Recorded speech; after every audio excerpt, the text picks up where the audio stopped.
soul and give me peace within. So I bury thee, all Adam, arise in Christ at last. I am free from all guilt and the sins of the past.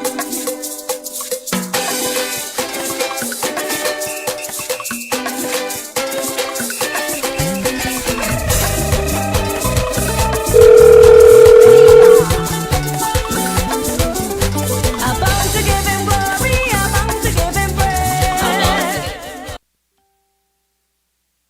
I'm bound to give him glory, I'm bound to give him praise. I'm bound to give him glory until the morning. I was lost without hope, I was sinking deep in sin. Jesus came into my heart and soul and gave me peace within. So I bury thee, O Lord, I'm arise in Christ at last. I am free from all sin and the guilt of the past. I'm bound to give him glory, I'm bound to give him praise. I'm bound to give him glory until the morning. I'm bound to give him glory, I'm bound to give him praise. I'm bound to give him glory until the morning. To you who don't know Jesus, I sing for you today. You don't know what you are missing out. I'm doing the delay. He gave us free salvation by dying on the cross. If you come to Jesus, all your sins are lost. I'm bound to give him glory, I'm bound to give him praise. I'm bound to give him glory until the morning. I'm bound to give him glory, I'm bound to give him praise. I'm bound to give him glory until the morning. Now I look into a future of life abundantly, walking on the streets of gold and singing jubilee. For one who brought salvation, I see him face to face. I sing about deliverance and boast about his grace. I'm bound to give him glory. Bound to give him glory until the morning. I'm bound to give him glory, I'm bound to give him praise. I'm bound to give him glory until the morning. To you who don't know Jesus, I sing for you today. You don't know what you are missing out from doing the delay. He gave us free salvation by dying on the cross. If you come to us, I'm bound to give him glory, I'm bound to give him praise. I'm bound to give him glory until the morning. I'm bound to give him glory, I'm bound to give him praise. I'm bound to give him glory until the morning. I'm bound to give him glory, I'm bound to give him praise. I'm bound to give him glory until the morning. I'm bound to give him glory, I'm bound to give him praise. I'm bound to give him glory until the morning.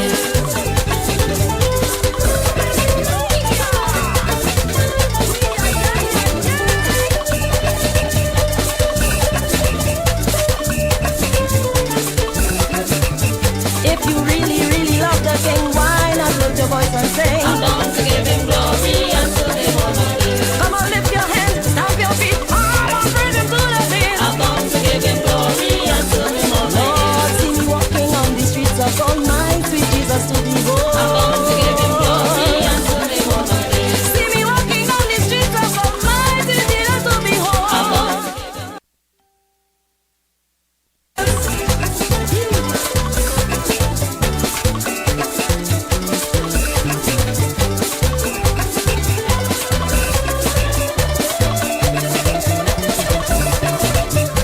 I'm bound to give him glory, I'm bound to give him praise. I'm bound to give him glory until the morning. I'm bound to give him glory, I'm bound to give him praise. I'm bound to give him glory until the morning. I'm bound to give him glory, I'm bound to give him praise. I'm bound to give him glory until the morning. I'm bound to give him glory, I'm bound to give him praise. I'm bound to give him glory until the morning.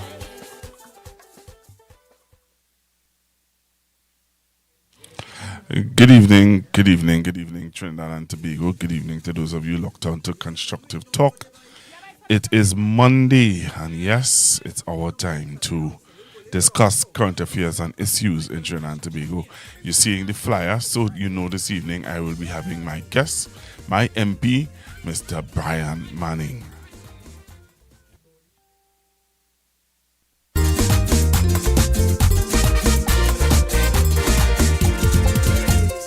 Wake up Christmas morning, Jesus on my mind. Some people just petting, having a good time. I just want to praise my King, lift his name on high. He's the reason for the season for us to game and die. I tell you. Oh, this season so nice. Oh yeah, yeah, yeah, yeah. Serving him so nice. Oh, this season so nice. Oh yes, and I love it. Serving Jesus so nice. Look at decorations, lights brighten up the sky. But it will be better if we're children of the light. Plenty to eat and drink, parang make me dance. I really cannot explain. I'll tell you again, I'll tell you. Oh, this season so nice. Hey, hey, hey, hey. Nice, nice, nice, nice, nice. Oh, yeah, yeah, yeah, yeah, yeah. Oh, yeah, so nice. Here in TNT, it's a festive time. Ginger beer and pork, sorrel, cake and homemade wine. Smiling faces everywhere, bringing gifts to share. Something special about this time. Keep it through the year, I tell you.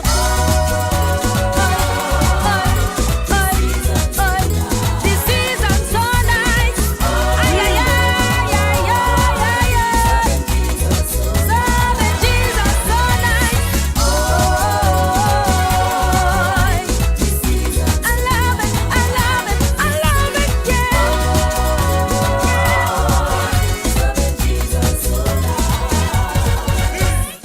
So good evening again, good evening to all of you locked on to Constructive Talk. It is Monday the 8th of December 2025. We're getting ready to go into 2026 in a short bit. Thank God that you are alive in this era and in this time. It might be rough, it might be tough, it might be difficult, but thank God for life. Thank God for giving you the opportunity to live on earth. There are some people who haven't been able to, they didn't make it. And some people, they made it, they're making it, but they're not making it too good at all. So it is my distinguished pleasure to thank you for being on Constructive Talk this evening. As I said to you earlier on, my guest who is going to be with me would be my MP for San Fernando East, Mr. Brian Manning, and he is coming to talk about current affairs in Trinidad and Tobago. While I get myself together to call him, I saw again a suicide murder, a young man. From what I'm hearing, he was a jealous young man. He was a young man who was abusive to his partner, and from what we're hearing, all accounts is that he would have, taken her life and taken his life. Again, we want to extend condolences to the family. And boy, if you in a relationship are toxic, and there are people who love toxic, don't get tired up. There are people who love toxic people. There are people who, if you're not toxic with them, then they're not sticking around you. There are some people who love to forgive and love to go back for several reasons: sexual reasons, money reasons, all different types of reasons people go back in toxic relationship. But if you realize that this toxic relationship can kill you, please walk away. Please leave, because it is having families in pain. It's leaving families in pain. So I'm hearing where the woman, I think she had a daughter. This is sad. This is really, really sad, and I pray that, I really pray that things I don't even know what to say because there's no closure here, you know. There's no closure. You know, there's no closure where this is concerned. And I am really saddened by, what you're hearing, man. Come on. I'm really saddened by what you're hearing. And for me, I think that this is something that as a nation we need to be able to know how to deal with it. All right, this is the second one that we are aware of for the year. There's another story, another developing story where this couple was kidnapped. And we see in the video, I don't want to show the video because I don't get messages from YouTube about videos I showing. So I ain't going to show this video. But there is this video of a couple that has been abducted, and what is happening is that they are now in the woods somewhere, in the forest somewhere, with somebody with a gun and somebody with a grenade asking for a ransom. Interesting. Very interesting. What again is happening in Trinidad and Tobago that you need to be aware of? What again? There's so much happening. There is so much things happening in Trinidad and Tobago. But again, we need to be aware of what's going on. We need to be aware of what's happening. All right? Be aware of what's going on. Was lost without hope. I was sinking deep in sin. Jesus came into my heart and soul and gave me peace within. So I bury thee all down. I rise in Christ at last.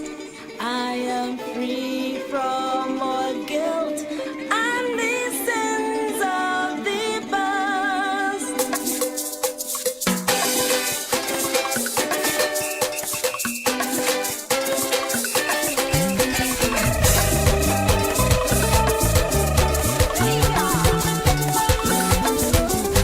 I'm bound to give him glory, I'm bound to give him praise. I'm bound to give him glory and to him all my days. I'm bound to give him glory, I'm bound to give him praise. I'm bound to give him glory and to him all my days. I was lost without hope, I was sinking deep in sin. Jesus came into my heart and soul and gave me peace within. So I bury thee, O Lord, all my rise in Christ at last. I am free from all sin and the guilt of the past. I'm bound to give him glory, I'm bound to give him praise. I'm bound to give him glory and to him all my days. I'm bound to give him glory, I'm bound to give him praise. I'm bound to give him glory and to him all my days. To you who don't know Jesus, I sing for you today. You don't know what you are missing out. I'm doing no delay. He gave us free salvation by dying on the cross. If you come to Jesus, all your sins are lost. I'm bound to give him glory, I'm bound to give him praise. I'm bound to give him glory and to him all my days. I'm bound to give him glory, I'm bound to give him praise. I'm bound to give him glory and to him all my days. Now I look into a future of life abundantly, walking on the streets of hope and singing jubilee. For one who brought salvation, I see him face to face. I sing about deliverance and boast about his grace. I'm bound to give him glory, I'm bound to give him praise. I'm bound to give him glory and to him all my days. I'm bound to give him glory, I'm bound to give him praise. I'm bound to give him glory and to him all my days. To you who don't know Jesus, I sing for you today. You don't know what you are missing out from doing. All right, so I'm back with you, and I was talking to you just a while ago about, being aware of what's happening, and there's so much happening. I wanted to touch on also, the situation.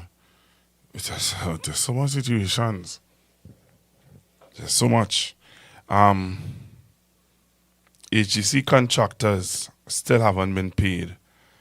HGC contractors still haven't been paid, and that's something that we wanna look at also.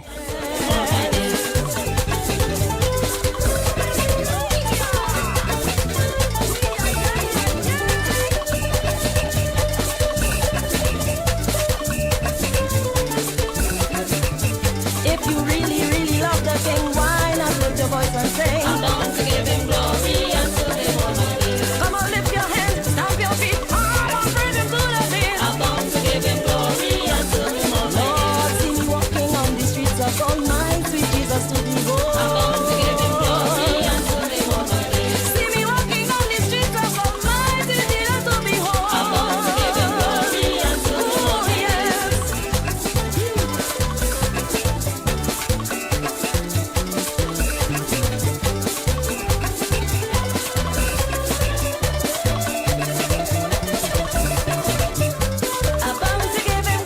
All right, Trinidad and Tobago. So I have on the phone line with me my member of parliament, Mr. Brian Manning. Good evening, sir.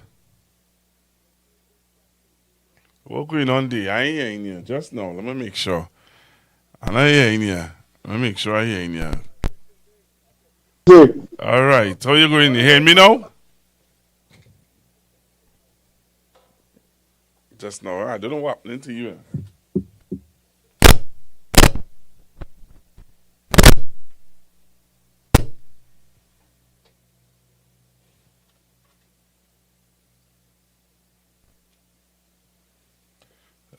Let me see if I hear you now. What is this, boy? Like this sabotage what?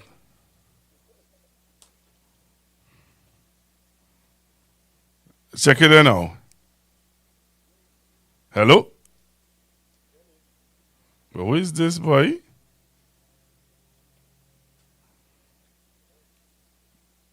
All right, let's see if I hear you there now. Go ahead. I may have to call you on the other line then. All right, let me call you back. I'll call you back here. All right, Trinidad and Tobago. So we're trying to get the member of parliament for San Fernando East on the line, eh? And you know how technology does start to mess up. I don't know what's going on there. Let me see what's happening here.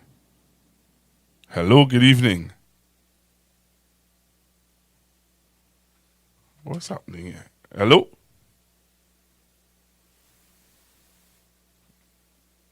Okay. Hello, good evening. I'm not even hearing him now.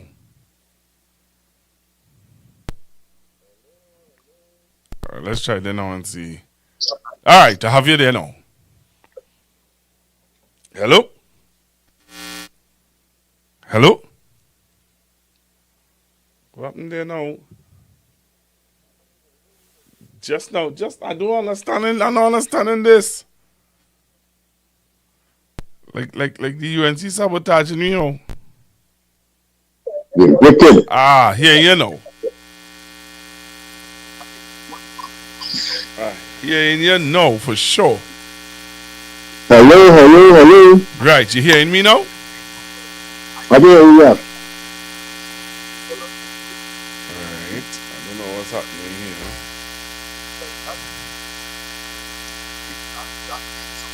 here. Right, you hearing me? Hello, I can hear you. Alright, Yeah. okay, right, so we get all the technical out of the way. Alright, so I'm hearing you loud and clear. Cool, good. Wow, Trinidad and Tobago technology, for you. Technology for you. You have high-tech equipment like you. Sometimes you have bugs. That's how it goes. You know, I hear you. Hey, see how he does that, Trinidad and Tobago? See how he does start, he just start off bad, you know. I know this is Pastor Google, you know his voice of San Fernando. I hear you, sir. I hear you. So how are you, Mr. Manning? Very good, can't complain. Excuse me. I love going on here, you know, the Christmas season has been very busy in the constituency and now, you know, in the parliament. So there's a lot going on, but I'm ready for the fight. You're ready for the fight. Well, I see that. I hear Yes, you Friday. I heard you on Friday, and apparently you're not giving up, boy. Yeah, no. You see, they think that they're too bright, right? They want to drop you with this bill 2 days before the parliament, a surprise sitting, and then include all of these measures. You see, with the finance bill, it usually comes after the budget, and it was designed to implement with a big law all of the measures that were outlined in the budget. They dropped this 44-page finance bill on us with measures that were not even mentioned in the budget document. Wow. Not even mentioned. Right? And it's really to try to hide from the people of Trinidad and Tobago, hoping that they don't see it. Excuse me. And that it isn't scrutinized clearly. And that was very irritating to all of us, especially me. Okay. And okay. I just went through it clause by clause. Clause by clause. This is a very dangerous government. That was a very dangerous bill. And we believe that it's going to lead to nowhere good for our economy. And we're very concerned about several elements and clauses of that finance bill. Wow. You know, before we get into the bill and before we get into the other stuff, you seeing what's happening in Trinidad and Tobago. Today we had a suicide murder. Yeah, I saw Also that. we saw where we also seeing where there's a couple that was abducted and taken into the Yes. forest, and they're asking for $1 million ransom. I think it was 1.5 million or 2 million US. Yeah. Oh boy, Yeah, it's incredible. really, really sad. It's really, really sad what's happening. It is Yep. really, really sad what is happening. And on top of that, Mr. Manning, we are looking at what's going on in Exim Bank. The CEO, was it the CEO? The CEO, yes, Dukaran. Yeah, I'm hearing that is Mr. Winston Dukaran's son. Yeah, Navin Dukaran, he was removed. Yeah, and the Exim Bank was used to ensure that the manufacturers, people who generated foreign exchange, Yes. had preference in terms of receiving foreign exchange. Right. Because you understand, you need them to have access to foreign exchange so they can generate foreign exchange so that the country can have more foreign exchange, right? So they were given preference in many cases. And this government, I don't know what they're thinking they're doing, but it has no rhyme or reason to it. And it's going to cause serious problems and concerns in our economy. This Minister of Finance is already in the process of shutting down several viable industries. He said he's diversifying the economy. Do you think he's diversifying his unemployment? You have people in the restaurant industry, bars, entertainment, even people in the carnival industry who are saying that they can't function with some of the taxes that he has implemented. And some of the other restrictions in terms of venues and so on. We have these restaurants closing down. I mean, even restaurants run by some of the top people in this country have closed down. And then they have said it publicly that it's because of some of the measures in this recent budget, that they cannot stay in business in that environment. Wow. And this government just seems like they don't care. They put 50,000 vulnerable people on the breadline all at once with no other options. They didn't expect a spike in crime. They didn't expect that. They didn't see that coming. I mean, this is a very vindictive, and they don't think. They're so blinded by rage and by power that they're just doing whatever it is they want to exact revenge on their enemies, and they're not thinking about the ramifications for the entire country. Wow. And that's really sad to consider. You know, one of the things I wanted to highlight to you that I think some people are overlooking and not thinking about. There are some contractors, Mr. Manning. I don't know if you can bring it up in your caucus. Not some, so a lot. Haven't been paid yet, right? Right. No, there are the AGC garbage collection contractors that haven't been paid, Mr. Manning. And I'm just asking if you can bring this up in caucus, because I don't know if you all could find a way, get some lawyers together, lobby with the Minister of HGC, lobby with the CEO. These contractors are at the brink, Mr. Manning.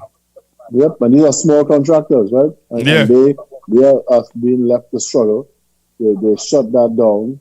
They haven't paid them. They haven't paid tax returns. Many small businesses, many people would have been looking forward to their tax returns for Christmas or whenever, and that hasn't been done. I mean, they are bleeding money out of the economy, and then wondering why the economy is slowing down. This Minister of Finance is confused by what he's doing. He thinks more taxes will equal more revenue, and that is not always the case. You could, if you shut down industries and slow down the economy and slow economic growth, how are you going to increase taxes in such an environment? How can the government generate more revenue by taxes in such an environment where businesses are not being profitable or don't exist anymore because they were shut down? He doesn't seem to understand that. He thinks more taxes equal more government revenue, and that is absolutely not the case. So So I don't know if in any way, you can highlight it when you all are in caucus. Yes, And it will be please, discussed. please, because I'm telling you on behalf of some of them who reached out to me, they are at their breaking point. They Yes. are at a breaking point, and they don't know what will happen if they don't get their money. And we're seeing where HGC is now closing departments in San Fernando. I don't know if you saw the letter. Yes, I saw that. Yeah, the FEM call letter. Yeah. So that's another thing So too that some people are worried or asking about. How is it that you all are closing down this department? I with no real explanation why. Just close it down. Because that I department is know. a department that if there is an issue in one of the buildings in Orchid Gardens, or rental buildings in Current Hills, you call at the department there, and they are the ones that will dispatch men to come and either do the plumbing or do whatever. How they can just close down that? I have no idea, and they did not even offer an alternative. So if you instead of them call this number or somebody else, not even that. And I found out today we had a ongoing program to improve water delivery to Pleasantville. It was a water program where they had to replace some pipes. It's about a $2 million project, not a large one, small project that would improve water delivery to elevated areas, especially the Pleasantville area. It affects about 5,000 plus constituents of San Fernando East. And I found out today that the program has been cancelled. That the government just simply cancelled the program. But And this is after I asked the question during the budget, and the minister at the time said that the program would be completed. yes, Now because I you heard ask today him it was that. cancelled. You ask him that in the parliament, The Mr. specific Manning. question. Yep. I remember you This- asking him that in the parliament, and he said to you, yes, it is going to continue. He said, yes, absolutely. And now today I'm hearing it is not continuing. So the people of Pleasantville must continue to suffer with uneven water delivery. And I am not even sure why, because the minister hasn't said so. So I have to ask a question and find out exactly what is going on. So what is this? Yeah, it's just vindictiveness at this point, and it's clear, and it's sad. That's just not the way you run a country. You don't run a country on vindictiveness. You don't slash the budget local government in the capital city of Port of Spain, but then dramatically increase the budget in Chaguanas. Last time I checked, Chaguanas is not the capital of Trinidad and Tobago. Right? You must have your capital city looking right, and with the population that we have there also, they're going to need a lot of resources. This government couldn't care less. San Fernando cut their budget also. But, that is who they are. And we should have known. And we try to warn the population. So what can I say at this point? So what can we expect now, Mr. Manning? How can we address that? Because as I said to you, with the HGC contractors, small contractors, I would have said to you that what you all can do is in your caucus you could bring it up. But is there anything else that you all can do? You can ask a question. You can reach out to the various ministries. You can try to embarrass them in the media and public domain. But that, as an opposition, that's the best you can do. I cannot make anyone in government do something that they don't want to do. You see, but I can highlight what it is they're doing and say what it is they should be doing instead. And that is what we are going to do. Wow. I found the video, Mr. Manning. Which video is this? So I'm gonna play it now for you, and I want the nation to listen and hear Mr. Manning in the parliament. And wait, I want you to listen to the video. I want you to listen to the video, and I want Trinidad to be able to listen to this video, because people would think that when we said a while ago that you would have asked the minister about that specific project, and he would have said to you that yes, that project is continuing.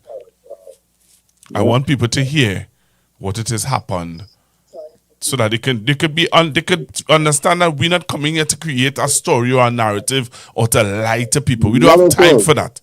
We don't have time for that. So listen to this, Trinidad and Tobago. Listen to this. Thank you, Mr. Chairman.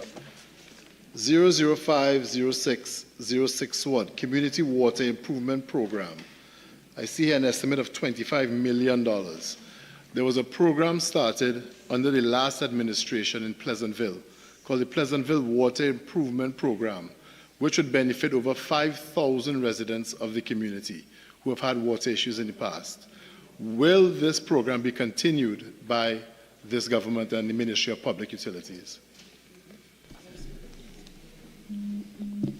Mr. Chairman, with respect to that particular project that the member has spoken about, the short answer of that is yes. Even the people of San Fernando East will win when the UNC wins. And next time Maka will win. Can I ask the Minister if this program will be completed within this fiscal year? Minister, we would be very happy to deliver to the people of San Fernando East. Thank you very much. Greatly appreciated.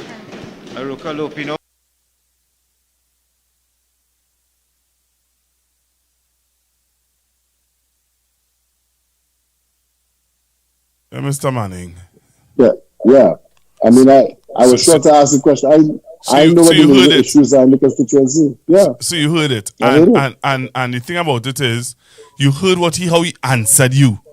Yes, when the UNC win, the people in San Fernando East will win. And the next time... Even San Fernando East will win. Yeah, lies. Yep.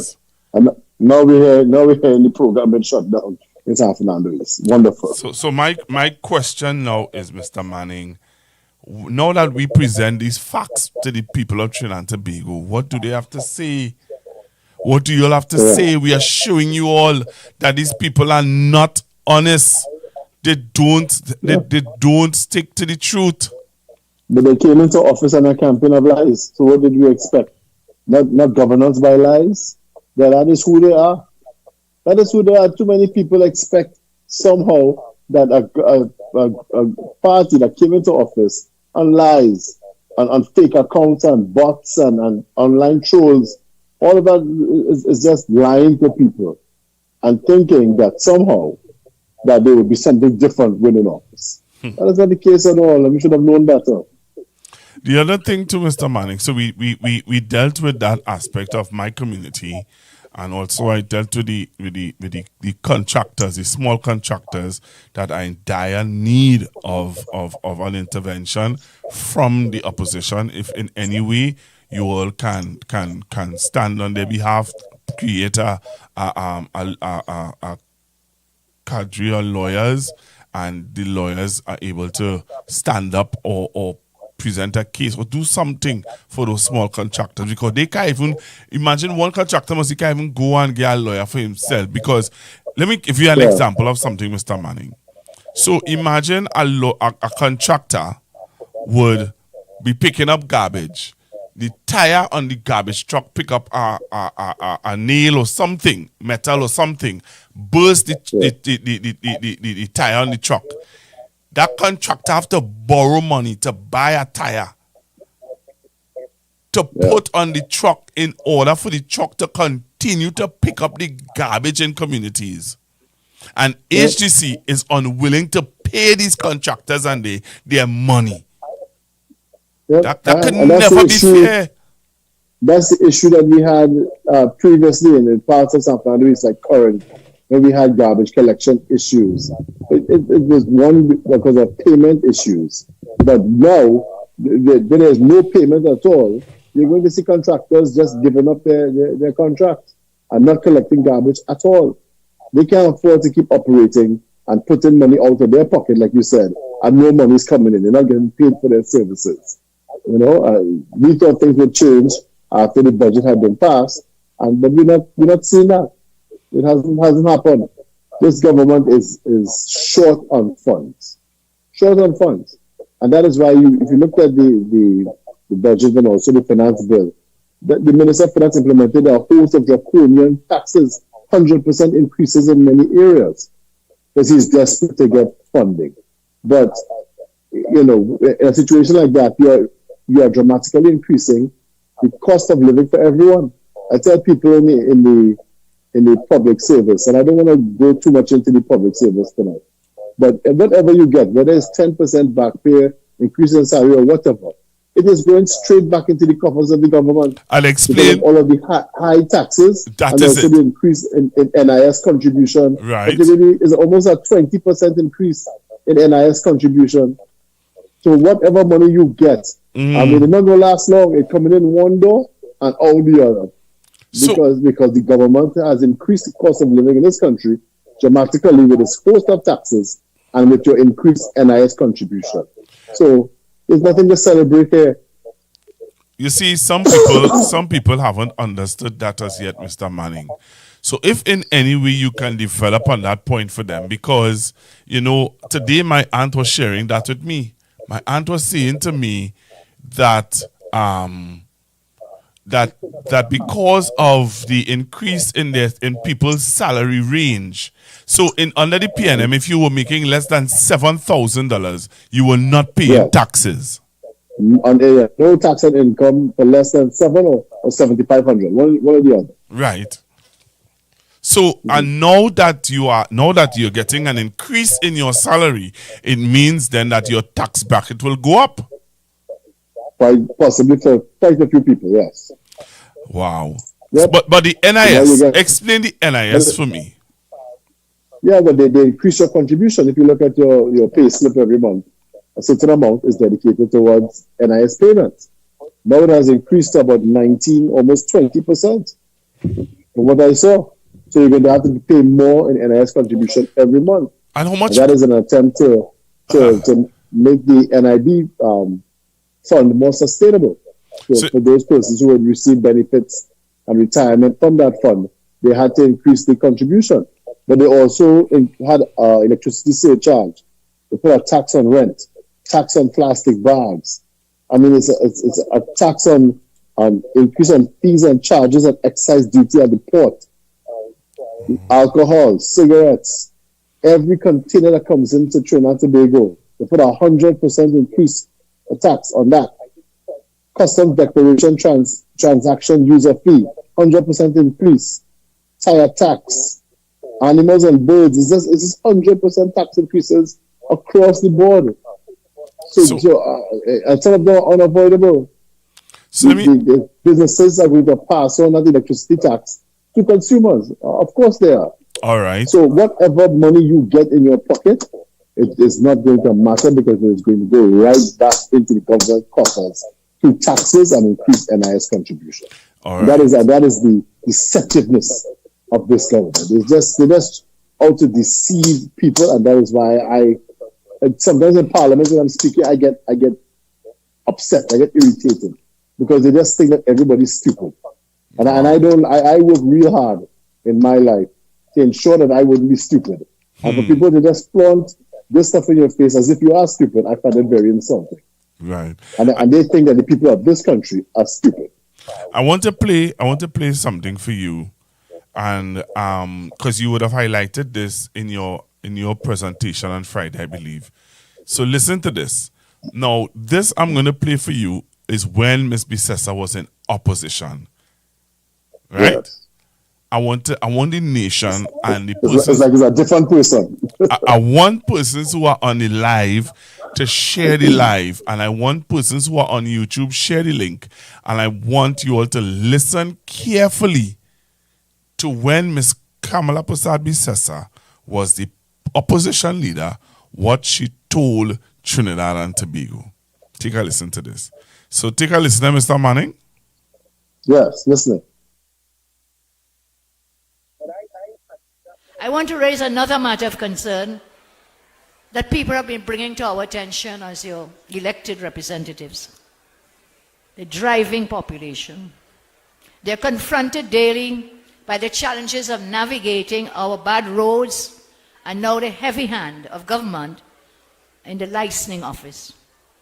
Touted as a mechanism for promoting road safety and accountability, the ticketing and demerit point system is being abused by some police and licensing officers and has become a source of anguish and frustration for many drivers across the land.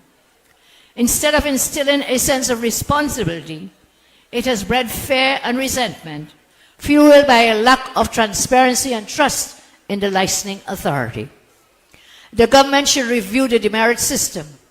People are losing their license and therefore their ability to earn a livelihood because of the arbitrary behavior of some licensing and some police officers.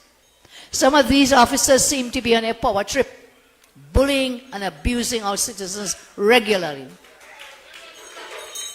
There are many videos on the internet of officers harassing drivers with no basis in law. They insult and abuse drivers in front of their families. These officers must be brought to hand, must be reprimanded for their abusive behavior towards the public. Tonight I propose a new vision for road safety that prioritizes education and rehab over simple punishment.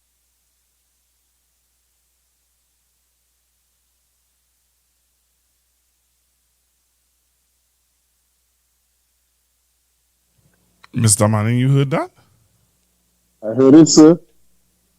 You And I should hit people with what? I mean, you're losing a license for maxi taxi drivers for permits. I mean, so many taxi drivers complained that they cannot get their badges on time.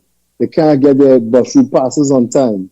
So what you know how bad of a day it is to get hit with a $25,000 fine. I mean, that is some painful stuff, boy. And I don't know. This government saw issues in our roads, and I think they didn't even try to say that we're going to do something, try to rectify the issue. What they did is they saw an opportunity to generate more revenue, more money. And that's why I say that is unacceptable. You can't try to bleed people like this because you are seeking different revenue streams. And we'll see how this goes. But I think there are going to be a lot of angry people on the roads of Trinidad and Tobago. So I'm going to play you another one because I want you to just reminding the people of the Prime Minister who, when she was in opposition, the position that she would have taken for certain things. So when she was talking about traffic offenses, she found that the government was too harsh. Right? Yep. When she was in opposition, she said that the government is taxing their way into prosperity. They want to tax their way into prosperity. Correct. So let's play her saying it. You see, I like to play them saying it because when you play them saying it, they can't say they didn't say it. Yep. So let's play it. Let's play it for Trinidad and Tobago to listen to. Take a listen to this, Trinidad and Tobago.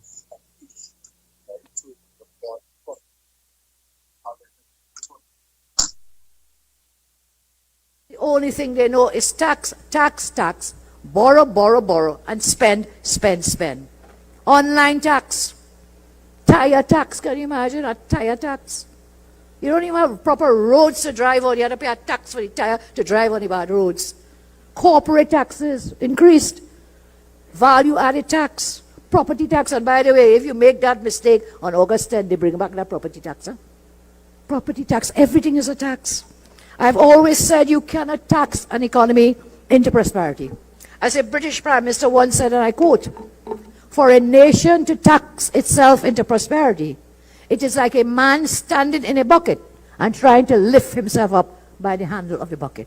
You cannot tax a nation into prosperity. It's not possible. How much more can people take? Yes, we must get revenue, but there are other ways to create revenue streams. We have a plan to do just that, not the tax. The next UNC government will not subject our citizens to punishment over taxation and through taxation, over taxation. We will work to put money in your pockets. So you bring hope and success back to your lives. And how will we do this? We will lower taxes.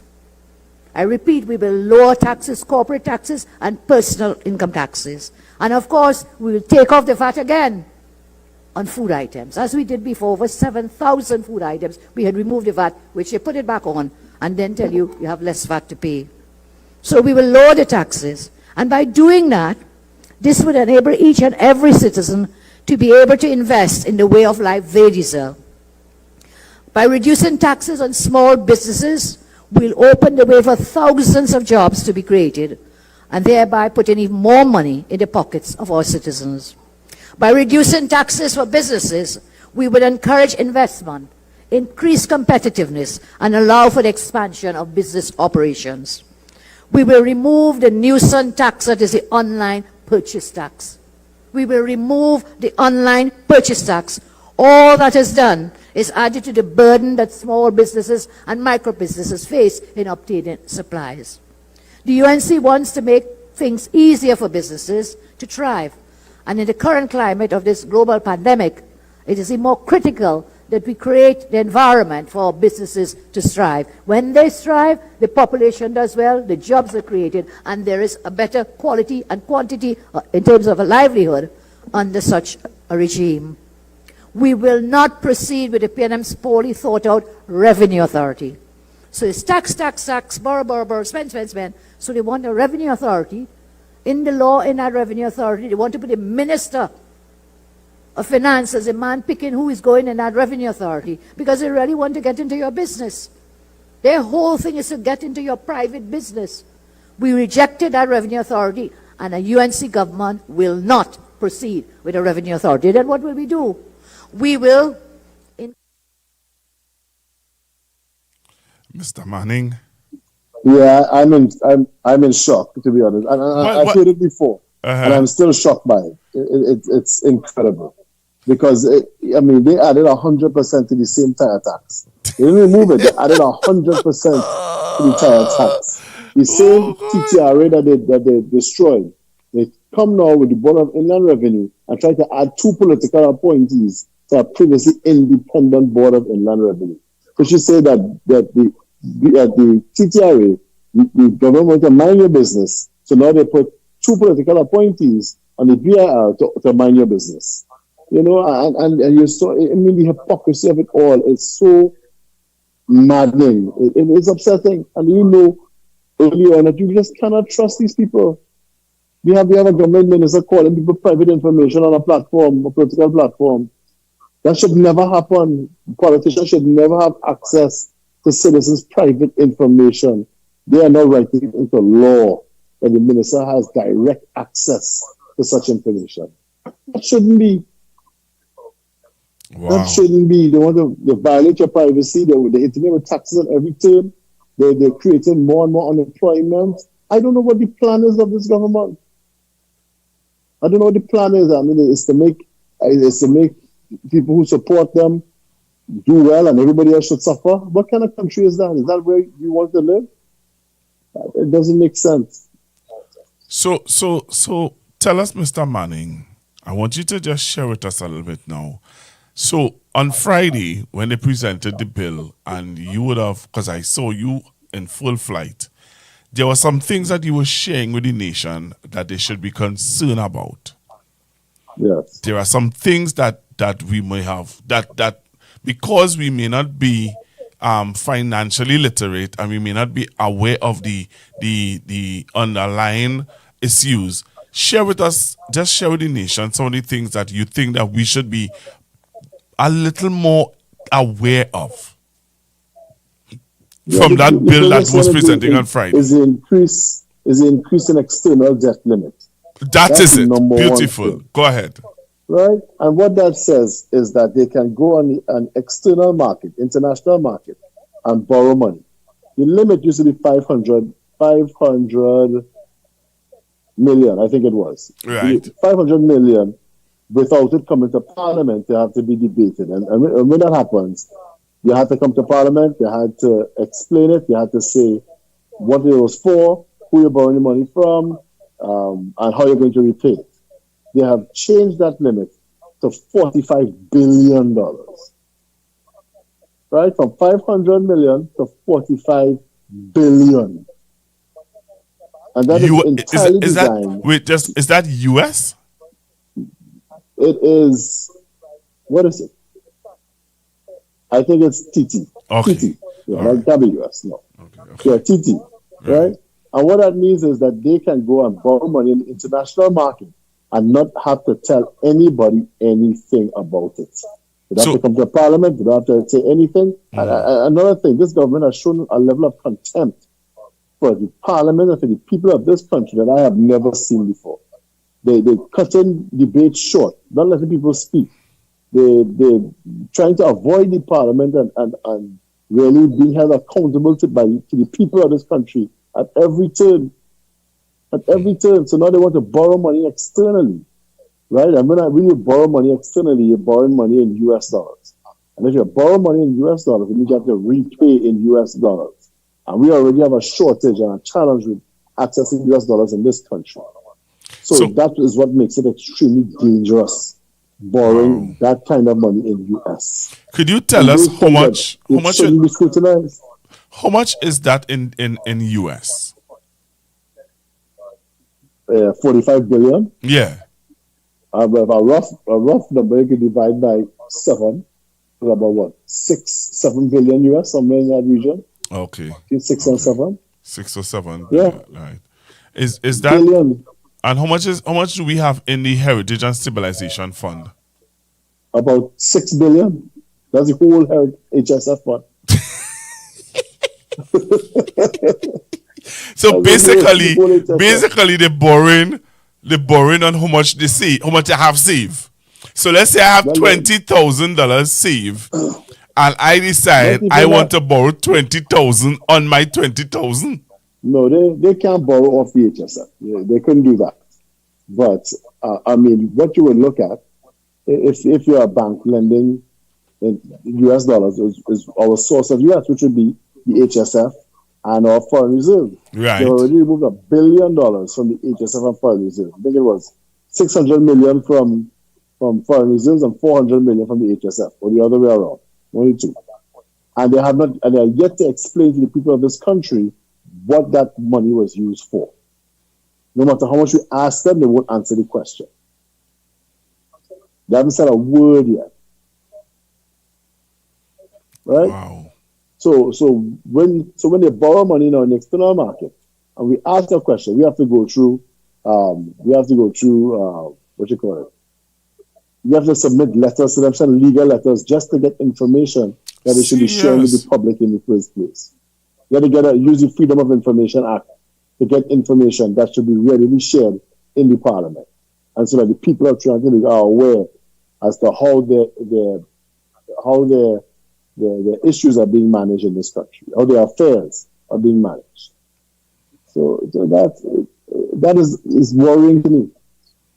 Wow. So to those of you who are now joining the program, I have on the phone line with me this evening MP Brian Manning on the phone, and he is sharing with us some information on this bill.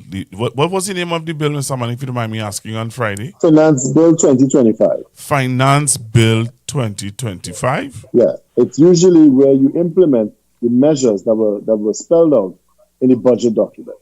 Wow. Right? Like if you say we're going to add a tax on car tires, we're going to add a tax on plastic bags or whatever.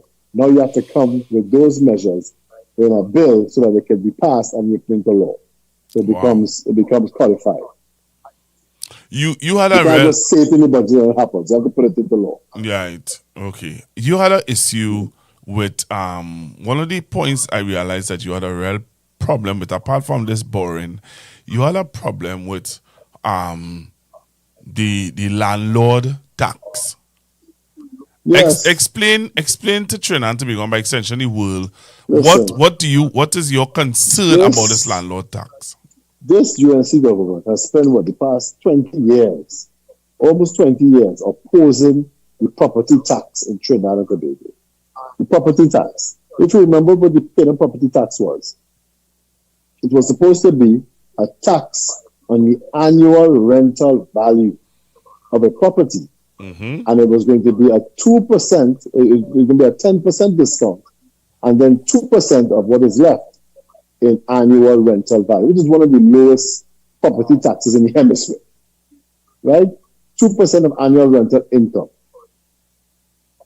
Okay? And Right. those funds were going to be used to support local government activities. The very same local government activities that allowed you the use of your property in the first place and allowed you to maintain the value of your property in the first place. You couldn't enjoy the use of the property if the local government didn't clear drains, fix roads, kill mosquitoes. I mean, the parts in this country, if they didn't spray for mosquitoes, would be unlivable. Right? Basic local government activities, repairing drains, sewage, all of the things that local government does. Good.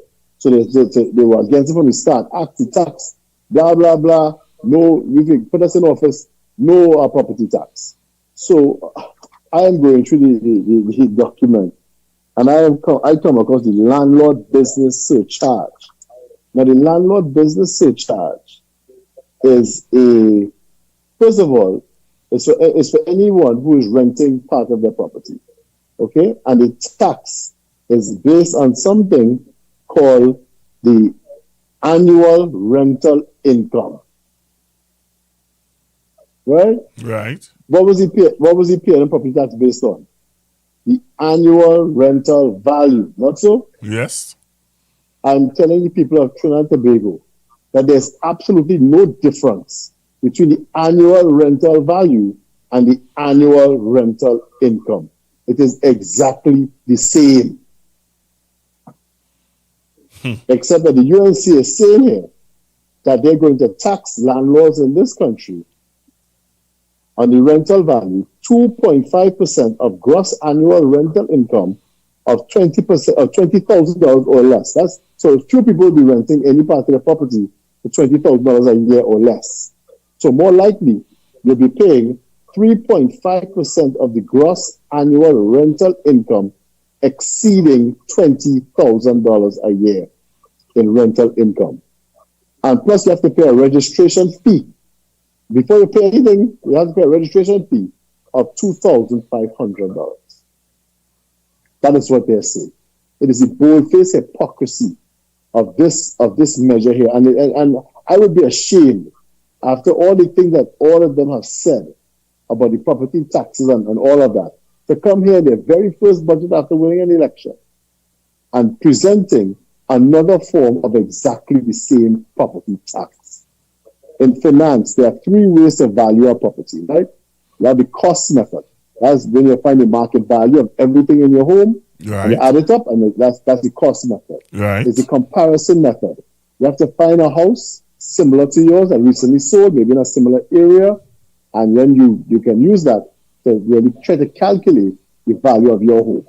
You try to get the market value by comparison to another home similar to yours that was recently sold. So you get a market value. The last one is called the income method. The income method uses the rental value or the discounted future cash flows of your property. It is exactly the same. And the Minister of Finance to this day, with his smart man nonsense, will swear up and down that this is not another form of the property tax. It is exactly that. It is exactly that. And then the hypocrisy and the dishonesty is what I really can't take. I can't take it. You ask him right now, he'll swear up and down, this is not a property tax. Then what is it? That's exactly what it is. And this doesn't distinguish between residential or commercial. If you are a landlord of any kind, you're going to get hit with this tax. Wow. And then worse yet, the funding from this activity will not be used to underpin local government activities in Trinidad and Tobago. We have bush all across this country as tall as the Minister of Local Government and Rural Development, and nothing is being done about it, and because they don't know where their funding coming from. And this minister wants to tell us that he's not going to dedicate any of this new or property tax by another name towards local government activity. So how are we going to finance local government activity in this country going forward? How's that? Where's that money coming from? There's no rhyme or reason to what they're doing here. It's just a mad, desperate dash to raise money, and it doesn't make any sense. Half of these measures contradict each other. They put a tax on manufacturers in this country. They put a tax on commercial electricity. This is going to affect manufacturers. Our manufacturing sector is the number one producer of foreign exchange in Trinidad and Tobago. Right? So why would you add a severe tax to the people who generate the foreign exchange that we need? You want them to be more competitive because most of them compete internationally.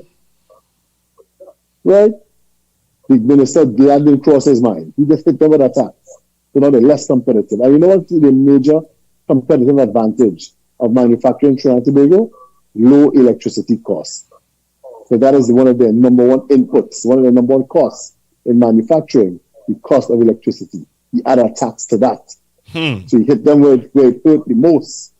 Just like you hit bars. Where do bars make their money? Where do restaurants make most of their money? It's at the bar. It's on alcohol. That's where they make the most of their profit. You hit them with a 100% increase on alcohol for bars and restaurants. 100%, put the people out of business. He couldn't care less because he think he could sit in his ivory tower, and if you put something into law, that automatically means it's going to increase. It's going to increase government revenues. Absolute nonsense. Absolute nonsense. Wow. And I just hope by the time you realize this is error, that it's not too far gone, and this country's economy hasn't been brought to a screeching halt because of his ignorance and deceptiveness.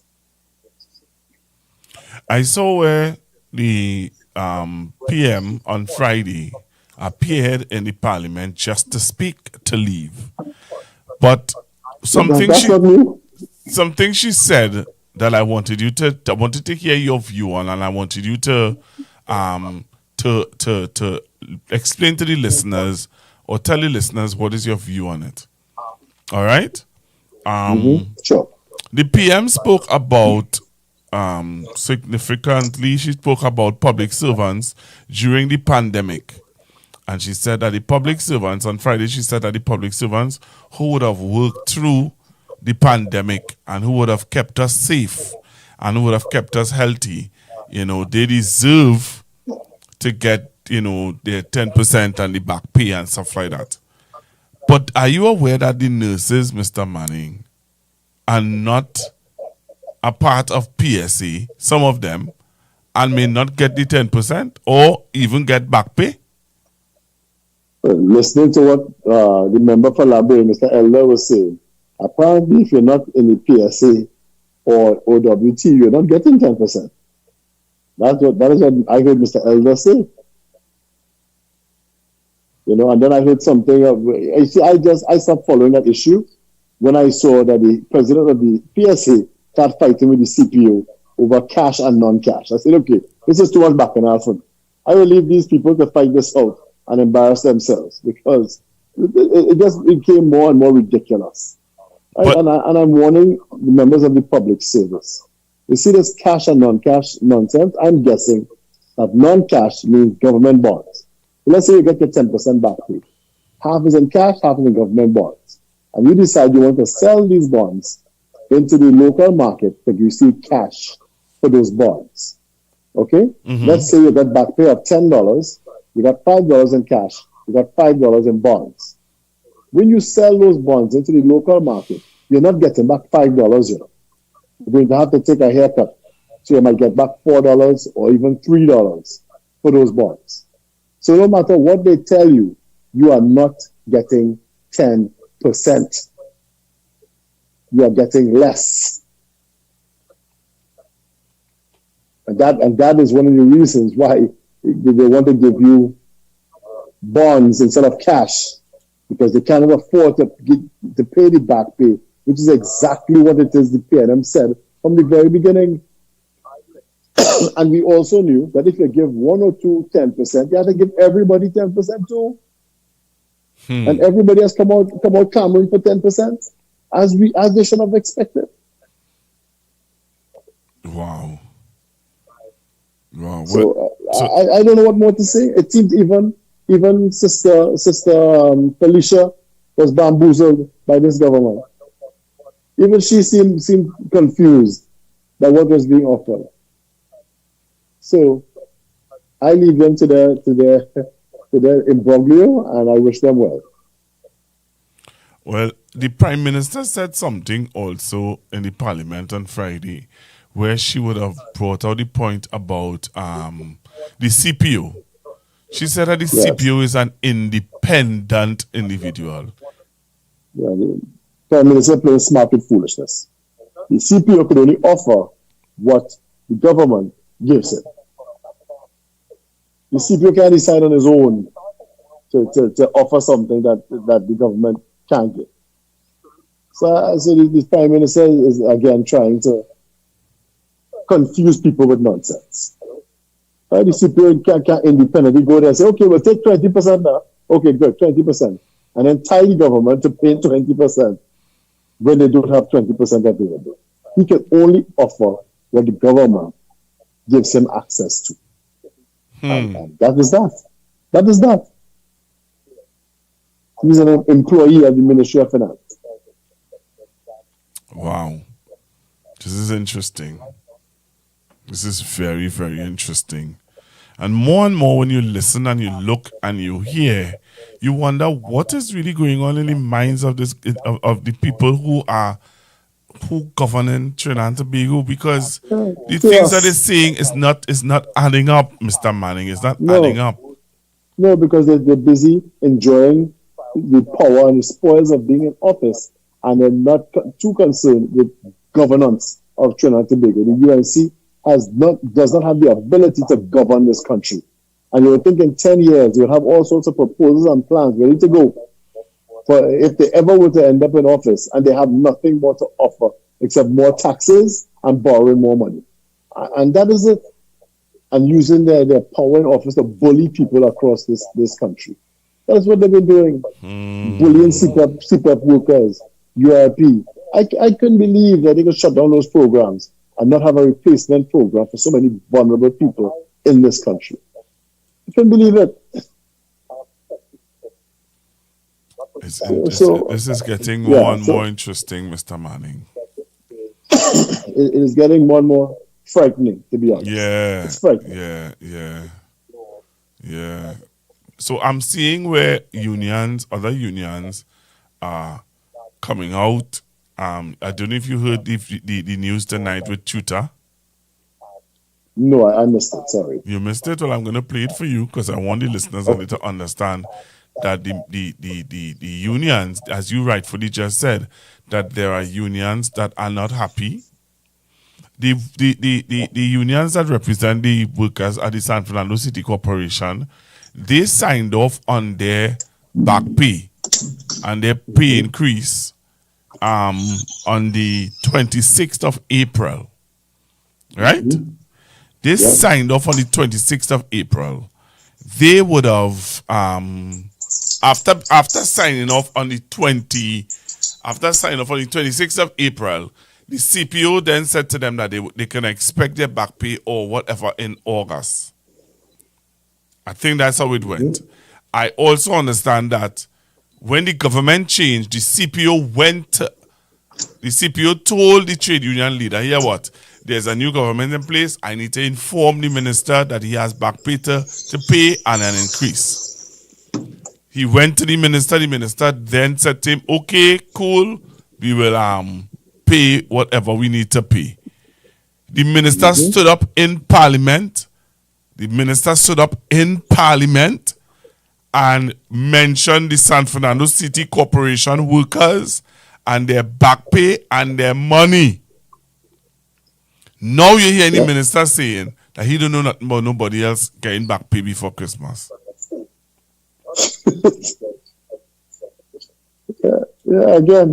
Again, more deception, more bold-faced, look you in the eye. I try not to use unparliamentary language, but more untruths. that's what we're getting. And it trust me, it's tiring. It is upsetting that people can just look you in the eye and just tell you something that you know is not true. Right? I asked the gentleman in Parliament, will you continue the water improvement program to benefit over 5,000 people living in Pleasantville to have a consistent water supply? Yes. Today I hear the answer is no. Wow. So let's play this. I want you to hear this news clip. Mr. Manning. So take a listen to this Trinidad and Tobago and Mr. Manning who missed it.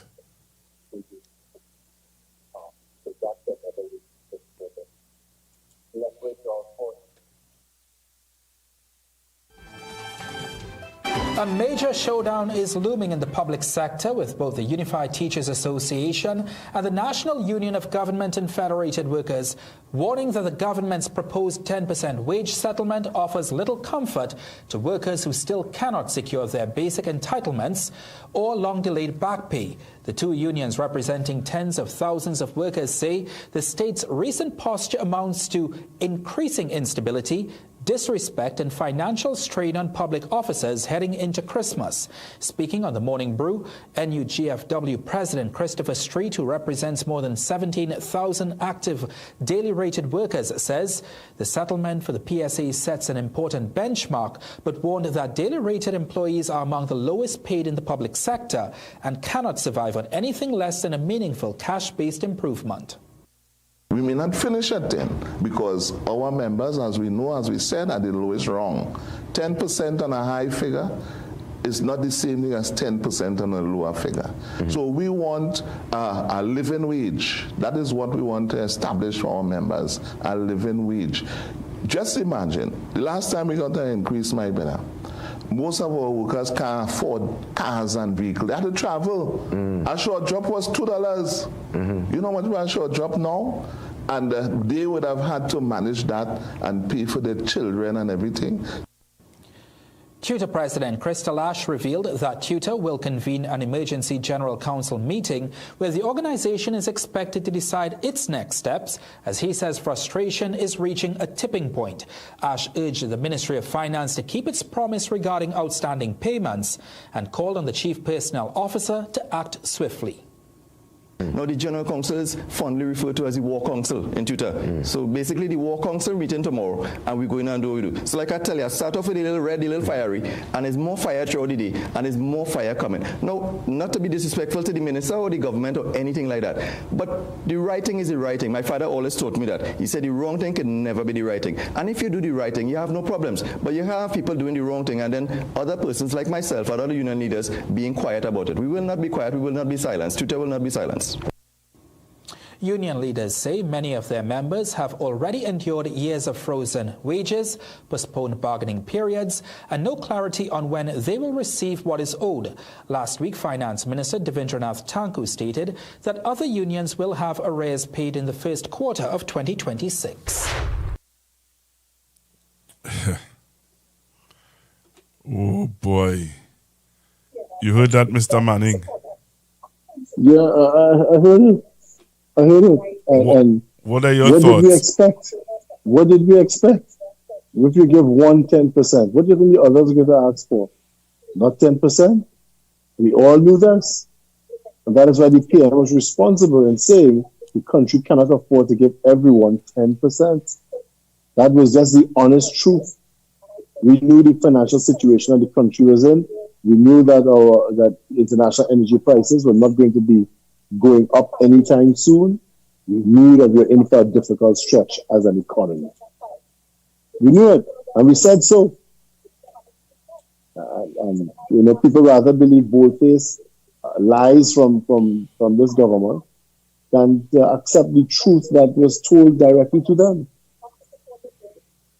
And sadly, in an effort to pay this 10% to the public service, is going to cause serious problems in our economy, and we're going to see it going forward. So is it that this money that they're borrowing can go towards paying the back pay? Yes, they can. But, it's not free. You have to pay it back. Okay. Is it that the next government that if, let's just say the UNC loses the next election, does it mean that the next government that comes into office have to face that back pay situation? Absolutely. We have to face all the debts incurred by the UNC, which is like what happened in 2015, where they foisted on the country two of the largest budgets in the history of Trinidad and Tobago. in 2014 and 2015 in an effort to win an election that they lost. And we have been trying to dig ourselves off under that debt burden ever since. Ever since. These people do not care about the future. They're here now. They're going to take as much as they want now and then leave the mess to the peer to clean up. That is what they have a history of doing. Wow. And then people are going to be upset with the PLM for being the adult in the room, for being a responsible government, to do what is required to protect our children's future. While these guys just come and they're selling the family jewels and couldn't care less about the consequences or the future of this country. Mr. Manning, what can we do as a society?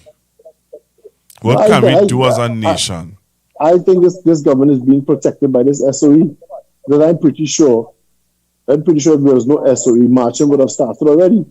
And people voicing their displeasure with the nonsense that they're already seeing from this government. In 6 months, they have destroyed this economy.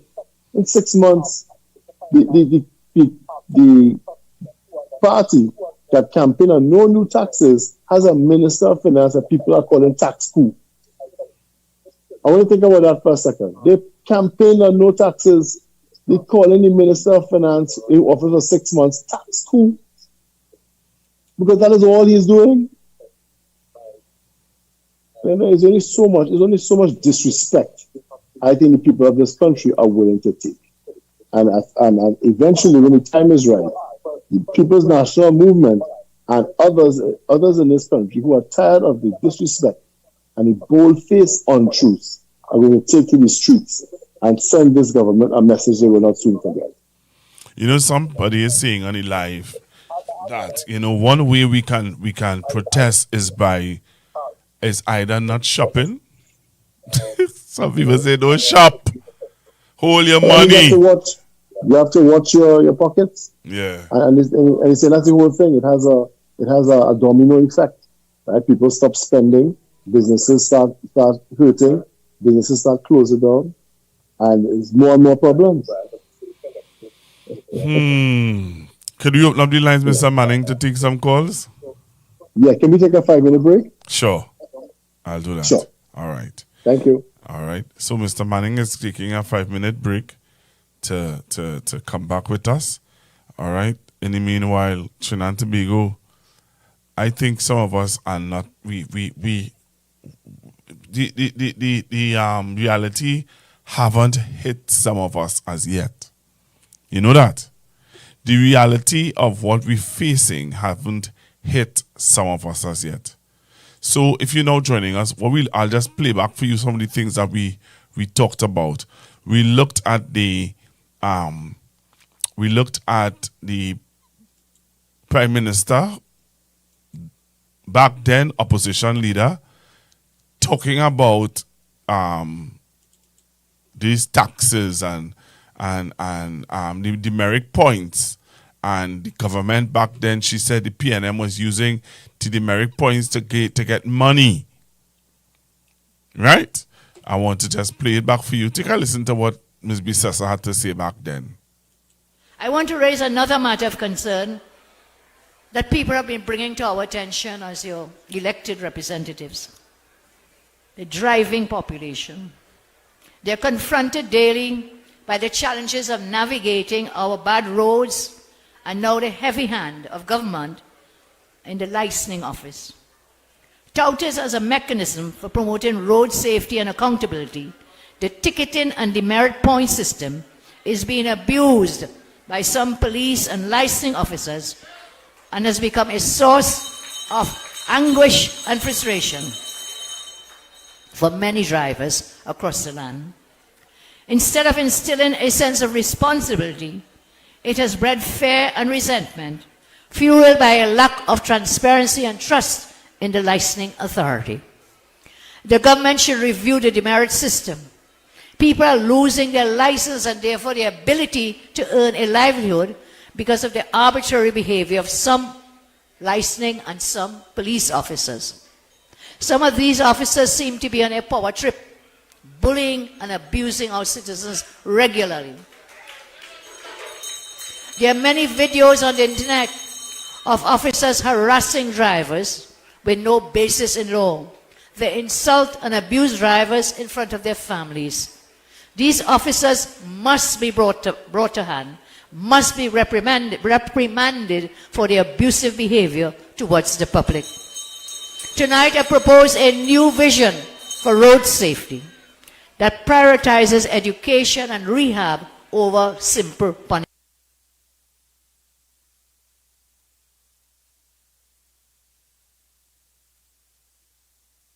Oh boy.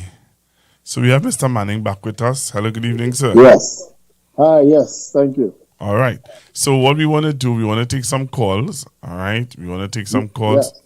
So those of you who want to chat with Mr. Manning, you call now on 464-7003, 464-7003. You can call now 464-7003. If you have any questions for Mr. Manning, anything that you think that he didn't highlight that you would like to hear his view on, you can call now and chat with him. You know he likes to take your questions and he likes to hear your views on some of the things that he would have spoken about. So give us a call on 464-7003, 464-7003. All right, we have a call on the line. Hello, good evening, caller. Hi, good afternoon, Pastor. Good afternoon, Mr. Manning. All right, good evening, sir. Hi, good evening. How are you? I'm fine. Pastor and Mr. Manning, that water issue in South, I happen to be working close to actually in the company that is responsible for that. And I myself was shocked when we were given a directive to abort this thing and start somewhere else. Yeah. I mean, Pleasantville is a densely populated area. You know, it's a residential area. It's about 5,000 people, and it's not an expensive project. It's something about $2 to $3 million to replace some pipes to ensure that all of these people will receive a consistent water supply. Studies have been done. Surveys have been done. Everything has been done, and we just get a directive to stop and go somewhere else. Exactly. And I'm going to let that slide. I was shocked because I don't know. We was not going to start a project here and not the project off. Yeah. Oh yeah, you call. Let's take our next call. Yeah. I'm in space. Thank you. Good night. All right. Oh, I missed that call. I missed that other call. Caller, you can call me back. Hello? All right, so the caller will call back. Yeah, Mr. Manning. So you're hearing people. Yes. Let's take this call. Yeah, I mean, just confirming what I said. It's very upsetting. Yeah. Hello, good evening, caller. Hi, good evening, Pastor Google. Good evening to Mr. Brian Manning. Mr. Manning, I have a question to ask you, right? I want to find out what's your take on the situation with the urea with our farmers. Yes. It be a situation that we might have in this country, right? With all the blockade, and it seems to me that this agriculture minister, I don't know, it seems like he's very incompetent in my opinion. Yeah, you don't even know he's suffering no solution. Like a bull in a China shop and bungle the whole thing. And now the entire country have to suffer for it. That's exactly what happened.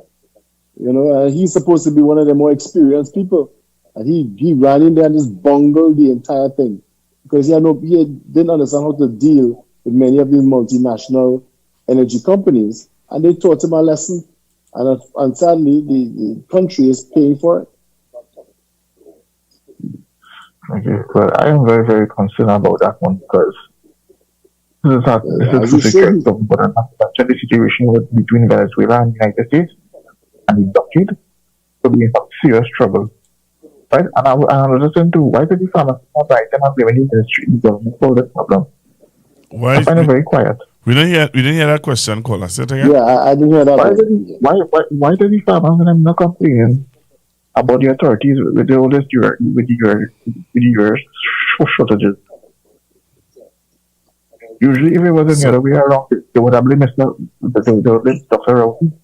Okay, so he's But that's saying not very quiet. why the farmers and they are not complaining Yes. about the euro. I think the answer is obvious, right? Because they're government in office, so they ain't complaining about nothing, Wow. even if it hurts. Yeah, that says a lot. Yep. That Very says a much so. lot. And it's sad though, because there are persons who there are other farmers who genuinely realizing that, hey, if we don't get this euro, we will be in problems. We will be in problems. Clearly, I mean, and the same people that you paying them in office could be paying them could turn water to wine, and they still wouldn't want to drink it. So, sadly, that's part of our challenge here in Trinidad and Tobago. People put so many things ahead of the country, what's in the best interest of the country. Let's take this Hard to call. say that's a major problem. Hello, good evening. Yes, hi, good evening. Hi, good evening, sir.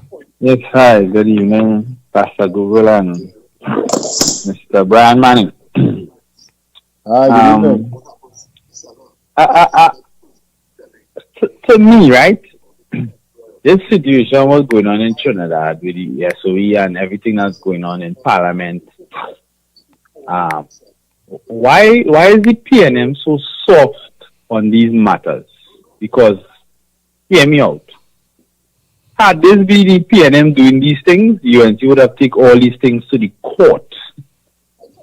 And they would have gotten the court to, to break it down or to law or whatever it is.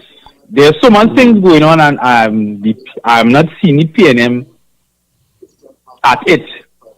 There is no time that the PNM could have been doing what the UNC is doing now present. They are talking about everything. The PNM wouldn't have gotten away with it. The speaker is biased. They're not allowing the questions. The Prime Minister is not answering concerning national security matters. We insurge, invoking section this. And everybody's just doing what they want. Padarat is doing what is want. Everybody, and I don't understand why is the PNM so soft on these things. The UNC wouldn't have been taking this. And I'm very, very sure of that. Yeah, I mean, we do have a plan. We're working towards certain things. So I would just say at this point, be patient. We certainly can't sit back and take some of the things that have been happening. It can't be allowed to continue. It's just too much. So, we are working on a few things. It's like, in other words, the UNC is just winning with everything they're doing. They're just doing it because nobody's challenging it. Nobody's going in the court. You have to also UNC would have been protesting. Them would have been protesting. Yeah, but they protested. You have a SOE. Yeah, but the country gave them a special majority in the parliament. There are certain things that they can do now that the government, the opposition does not have the ability to stop legislatively. Also, with the SOE, it limits some of your options in terms of protesting. Or I'll guarantee you that would have definitely started already. With us and several of the unions, I think are ready to protest against this government. But nobody's not going to protest because everybody's bought out. Well, that's not true. That's not true, caller, because you heard there was a lady on this program last week who is the president of the San Fernando City Corporation Workers. Yeah. And she read some of the articles in the newspaper. She's not bought out. Some of them have made too. They're not all happy. No, she is not bought out. She said if she has to be the only and the first female union leader to get locked up in this country on behalf of her workers, she's ready to do that. But she is asking them to do the right thing. But you see, the thing is, had this been the PNM, people would have been protesting. They would have been in the court. Why are we not challenging matters in the court? Call it, you're not listening. You're not listening. What Mr. Manning is saying to you, the people of Trinidad and Tobago has given the UNC government the majority. So because you have given them the majority, legislation, remember the parliament is what what writes and designate laws. The court cannot do anything without the parliament giving them the laws and the powers to do it. Nobody court interprets. And what is happening today is that these SOE that they have put in place has limitations. So if I sit here and I say something that Mr. Roger Alexander is not happy with, he has the right to call the police and say, go and get Google, arrest him, and put him X, Y, and Z. There is no way, there is no lawyer. My father, who could be one of the best lawyers in Trinidad and Tobago, can't deal with that. Yeah, but if this was the UNC, they would have challenged it. Yeah, but you keep saying that, but it doesn't mean that they will win it. It doesn't mean that they would have win it.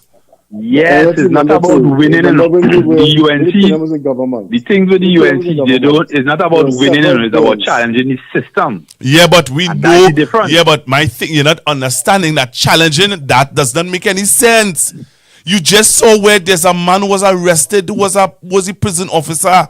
The man who was in charge of the prison, a part of the prison, I think he was acting or whatever. They arrested him. And his lawyers, up to now, the lawyer Crystal, and all of them, they cannot get him out. I still believe, if this was the UNC, they would have been fighting these things in the court. Yeah. And I'm still saying to you, and while I understand what you're saying, at the end of the day, sir, at the end of the day, fighting it in court, what does that mean? Do you have the party have the money and the resources to fight that in court? We do have some. So then we toothless then. But the UNC does have a special majority in the parliament, and there's certain things that we needed their help to pass in the last government that they don't need our help to pass now. Some of these bills, because they come in and they will keep coming by the opposition, right? So they're not stopping it now. Does not need, noise pollution. It's all different things. So they're passing what they want. They keep coming in because they're not going and stopping. They go and you see that pan? You see that same pan? For they say that make noise. They're coming in. They are coming at that pan. They're coming to remove that pan. Notice their press conferences. They don't have the coat of arms with the pan in it. With the coat of arms, yeah. Yeah, they have the old coat of arms to stop the money from coming. I wouldn't be surprised, to be honest. If they did. Let me coming in. All right, let me just show you this before you go, caller. You said that the opposition isn't. The opposition leader has been hinting that if the prime minister continues and about talking about PNM being, drug, whatever, the opposition leader has already hinted that she's looking at her legal options where that is concerned. Right? My thing is, at the end of the day, and as Mr. Manning is saying, and others, you see the legal ramifications of this SOE, and my dad would have explained it also. The legal ramifications of this SOE limits you on a lot of things, Yeah, but PNM had SOEs and they protested. No, the last SOE that was different. The SOE that we had, that the PNM had, was a medical issue. No. I talking about No, they didn't have any. It didn't have no. You send me a video with a protest when it had no protest in that SOE. None. I can stand up sure and say that there were no protests. They have extended. And it had no challenges in the court? No, it had no challenges in the court. Because the UNC is watching that. They different. Even if they did, it was legally done. So they wouldn't have gotten anywhere. But they are running out of time with this SOE here. And when it's done, I guarantee you, people will be marching. Thank you. Trust me. Will you be out there marching, caller? I don't mind. All right, then. Well, we look forward to seeing you. No problem. All right, man. Thank you very much. Yeah. You know, Mr. Manning, half of them would just be calling and saying, they don't want to protest. When they call up, they'll march. You can't see that you are alone, when you look back, tell nobody behind you, I promise you, I will be out there. So whoever wants to join me, feel free to do so. Hello, good evening. Pleasant good night, Pastor. Good night to you, your special guest, Mr. MP, Mr. Brian Manning, and to all your viewers on the show. Pastor, I have a question for Mr. Manning. Mr. Manning, sir, good night. Mr. Manning, good evening. The Revenue Authority, right? That the PNM tried to implement it. Now, there was something I didn't catch too correctly what Colin Imbert was trying to explain Mr. Imbert was explaining on the press conference. Now, he was saying the UNC was charging that he was going to put a political appointee or himself to be on the Revenue Authority board, right? Yes. No, that was not the case. I think Mr. Imbert dismissed that, right? I just need a little clarification in the difference of what Mr. Imbert was going to do, right? And what the UNC is going to do. Now, before you explain, is it the two political appointees? I was trying to explain to some colleagues of mine. If you're working in a job, like a government job, and you have a business, right? So you have what you call a passive income. With these two political appointees on the BIR board could go inside there and look and say, they look up for me. And they realize I working in a government job and I have a business running on the side too. Is it possible? Yes. They could do that? Yes. On the board, they can access your information. That is why the BIR was an independent body before. There were 5 directors, and none of them were appointed by the state. Right? Now they put their own people on the board. And that's why I asked the question, why would the Minister of Finance want to do that? When you have to know that's going to open you up for criticism. So why would he do that? Jesus. Right? They just want to access your private information. That is a dangerous ground. That is on dangerous ground. That is on They did the same thing. They did the same thing with the immigration, with your immigration forms and so on. The minister put himself in charge of accessing those documents and deciding who manages those documents. He has the authority now because they can change the law without opposition support because they have the numbers in parliament to do it. And that's the scary part. Wow.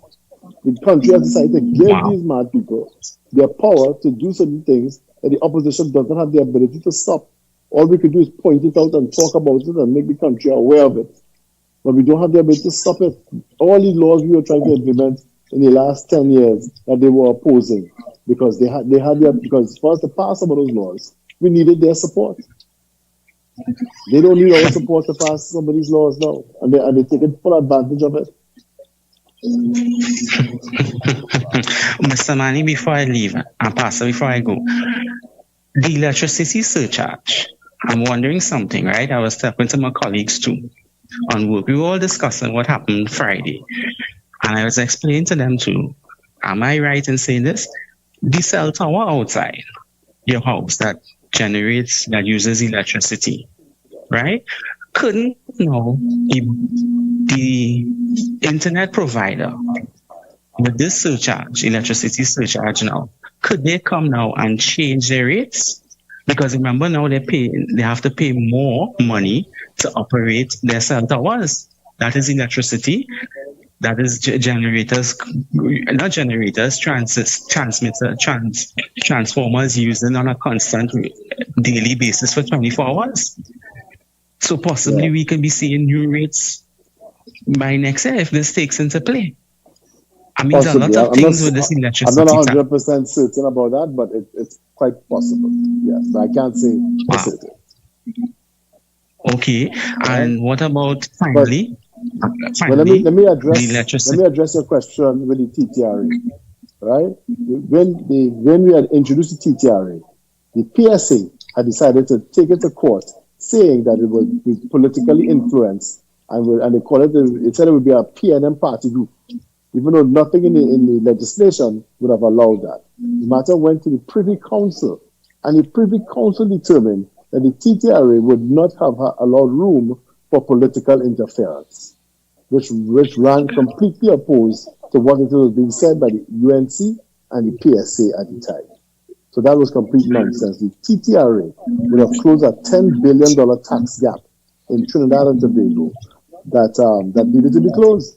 Imagine the government is foregoing $10 billion annually in not collected taxes. But now they're trying to jam everybody with these ridiculous 100% tax increases. Right? The TTRA would have been sure that persons in Trinidad and Tobago who aren't paying taxes would have had to pay those taxes. And when I say people who aren't paying taxes, there are many business people, especially people who run private practice. I think we're all aware of, I don't want to call a particular profession, right? People who have their own private practice. And when you go to see them, they only want you to pay in cash. And they want you to pay in cash because they're not paying their taxes. Cash does not leave a trace. Right? So if you have gotten many of those people who only want you to pay in cash, to actually pay their taxes, it would have amounted to $10 billion annually to the government of Trinidad and Tobago to conduct the affairs of the people of Trinidad and Tobago. This government said no and shut down the whole TTRA and now saying that they want to put their political appointees on the previously independent Board of Inland Revenue. So that is where we are. Mr. Manning, thank you very much. Pastor, thank you for accepting my call. Have a good night. You're most welcome. Very welcome. Take care of yourself. That's one of our young callers, Mr. Manning. The youth. Happy to inform and educate. Yeah, man. That's what we're talking about. Yeah, and that's why in Parliament, I told myself, you hear, make sure you educate people, right? Sometimes I call it edutainment. Because you want it to be entertaining at the same time, but you also want people to actually come away understanding the issues of the day and the actual science and technicality of some of those issues. Like when we talk about property valuation, we talk about cost method, comparison method, income method. Those are financial jargon and stipulations of finance. Yeah. Right? But I want people to understand exactly why it is the way it is and why it is done the way it is and why it is what these people are saying just cannot be true. Right? Don't come and say you're charging people a tax on rental income, but you don't want to have the P&M tax on rental value, which is the same thing as rental income. Right? You're not being truthful. Wow. So we're taking some... That's why I see my role as to educate people while I am trying to explain what is going on in many of these modern day issues that we see today. Wow. So we're taking a few bit of calls before I allow Mr. Manning to go. So we're taking some more calls on 464-7003, 464-7003. So those of you who have a question for Mr. Manning and you want to call now is a good time to call.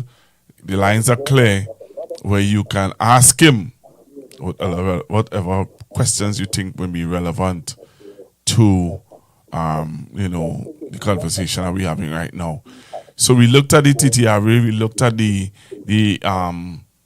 rental tax, we looked at the UNC doubling down on they move away the merit points, but they put some stuff and you know what's sad is how they try to slip in things and then say, so we're trying to say you want people to drive without license. We're trying to say you want people to be driving drunk.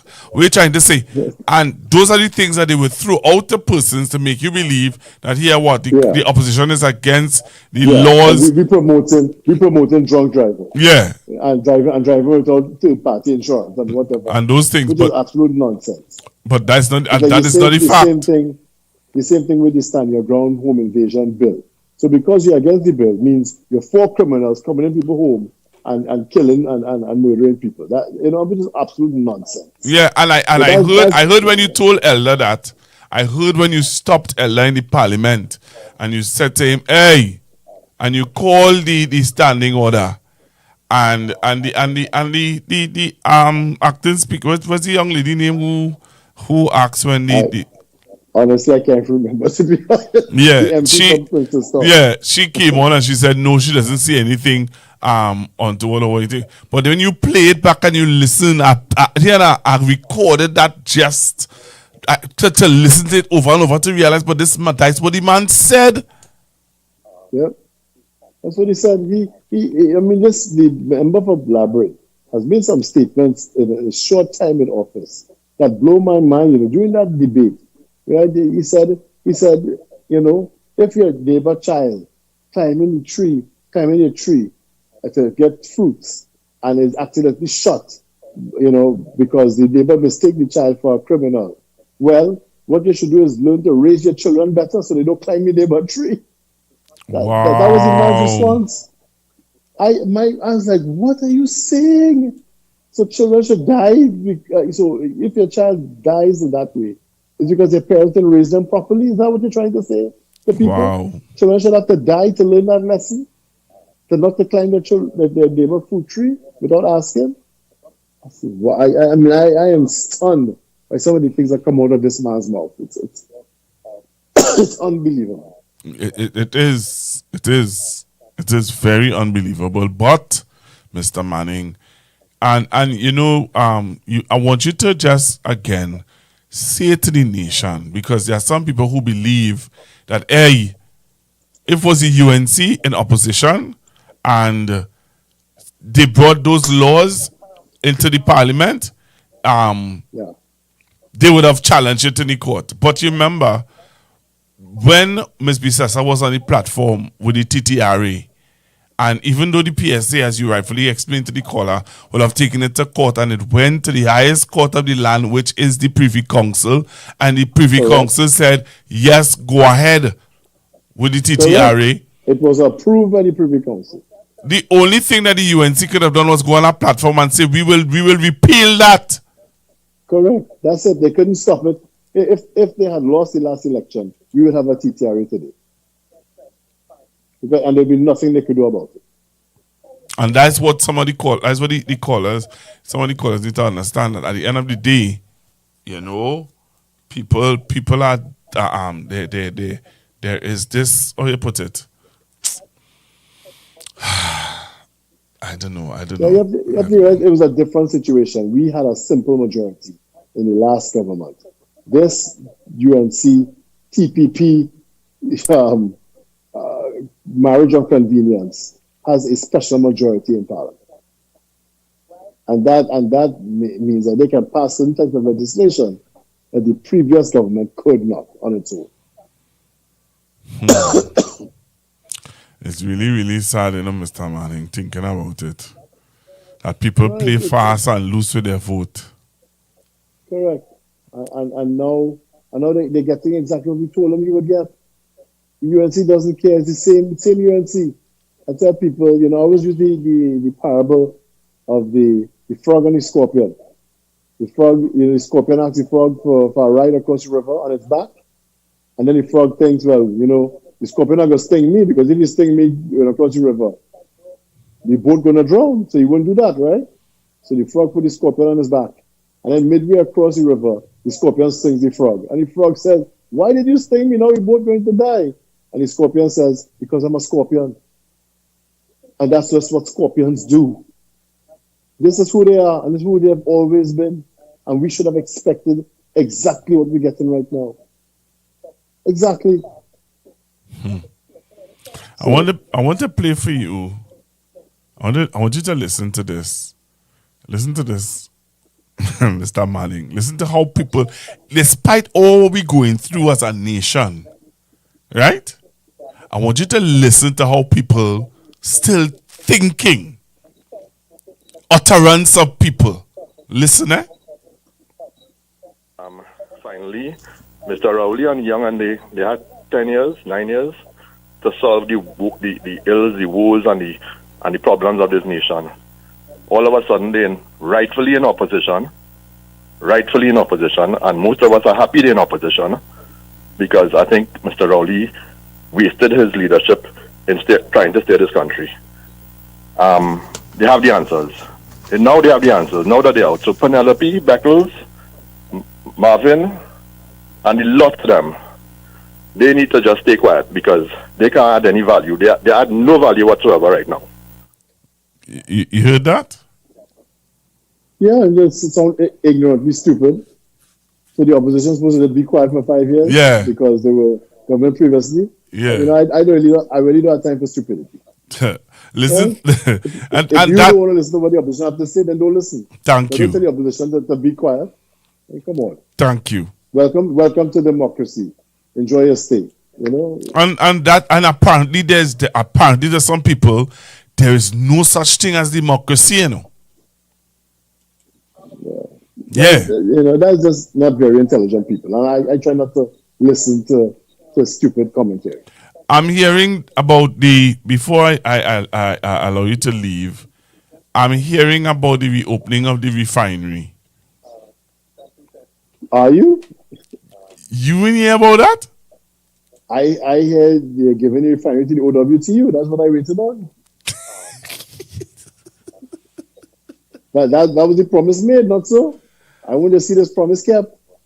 Well, I am hearing otherwise, but let's take this call. Hello, good evening.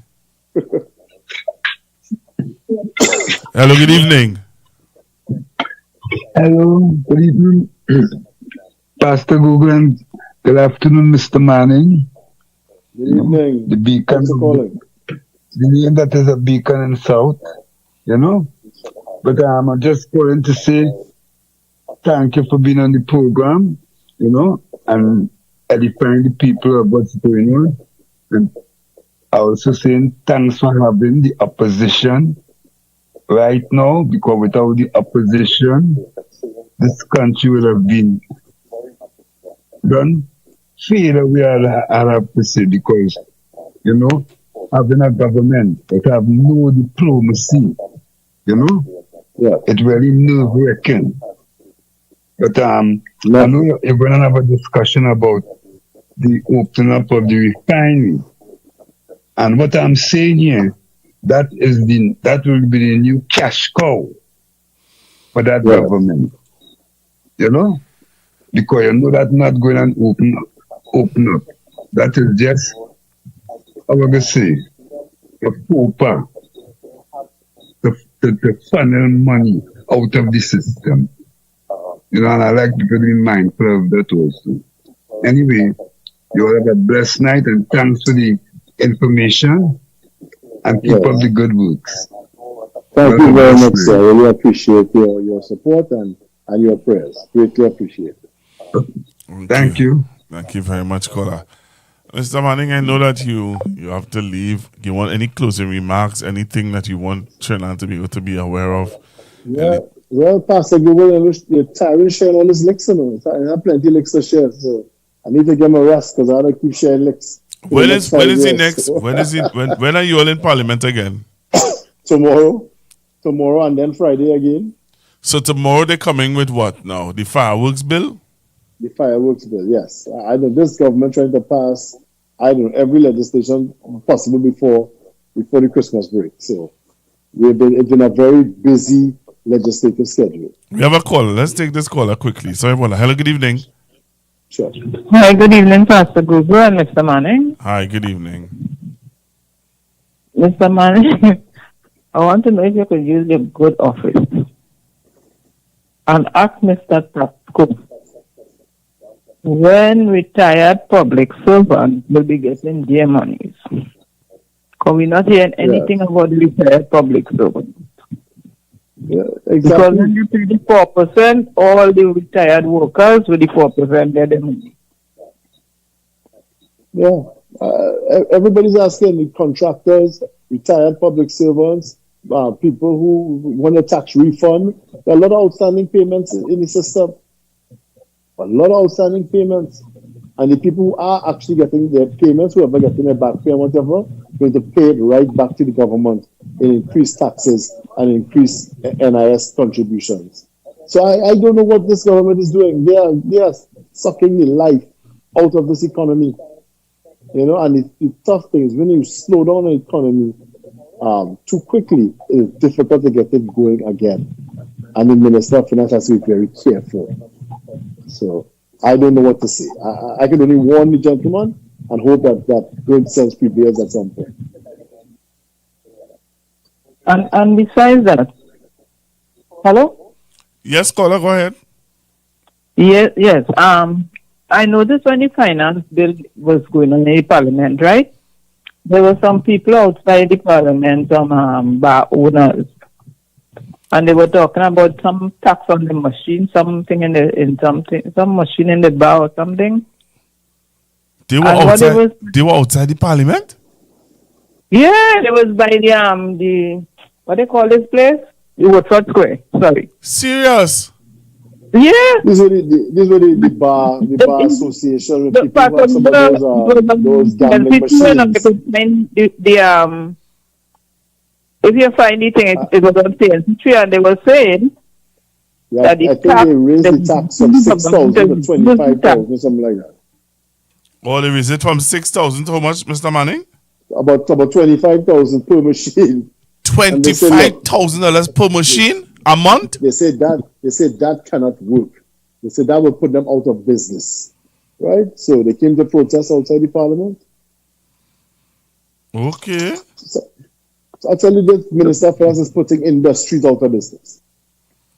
Putting in and violating the law in this situation come with severe financial penalties and or serious jail time. That's the scary part. You're putting people out on the breadline, and then you're going to threaten them with jail if they continue making an honest living. Lawyers go make our money, man. Yeah, but another thing is this. Although they were complaining about the high price that they put up for the taxes, but also saying, yeah, no, she good, but she put easy up a little bit.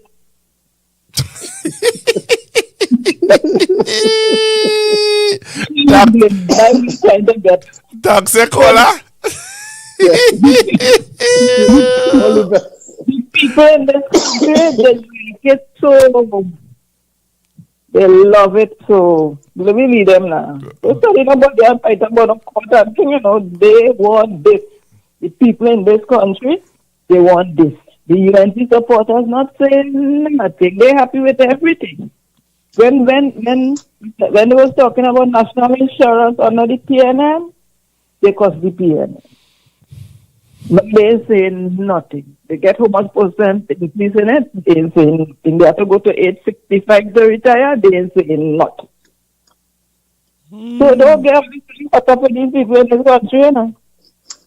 The people in this country like what they get in, and God given them it just to show them what they will get. Because they are grateful. They're very, very, very ungrateful. Oh, Lord. Thank you very much, caller. Thank you very much. Thank you for calling.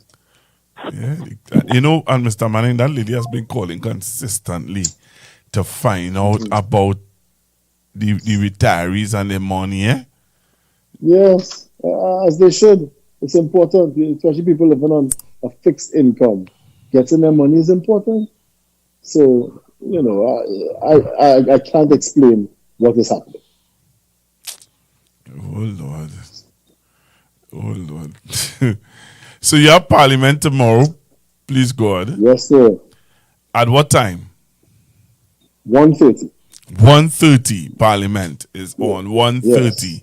And what time is on Friday? It should be also 1:30. So tomorrow you're debating the fireworks bill. Fireworks bill, yes. Right. And on Friday, what will you all be debating?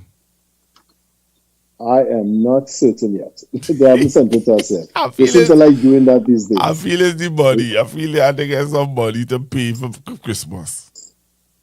Say it again? I feel they coming to ask for some money to pay for Christmas. You mean to approve it to pay some people for their back pay? Yeah. But we'll see. We'll see. They'll have to explain, move money around from somewhere. Or borrow the money, which is even worse. That's what 3-point-something billion TT dollars. So, and that's what we were warning from the start. You don't pay that kind of money and then not have consequences somewhere else. If you borrow it, you have to cut your expenditure somewhere, right? Or you have to increase the cost of living. Yeah, it's. I don't know what to say. It's going to create hardship across the board in this country. You know, somebody or some people ask, what was the PNM plan? We all saw the PNM plan, not so? When people employed, when we reducing taxes on the most vulnerable and poor in this country, when 50,000 CPF, URP, all those people, when they working, right?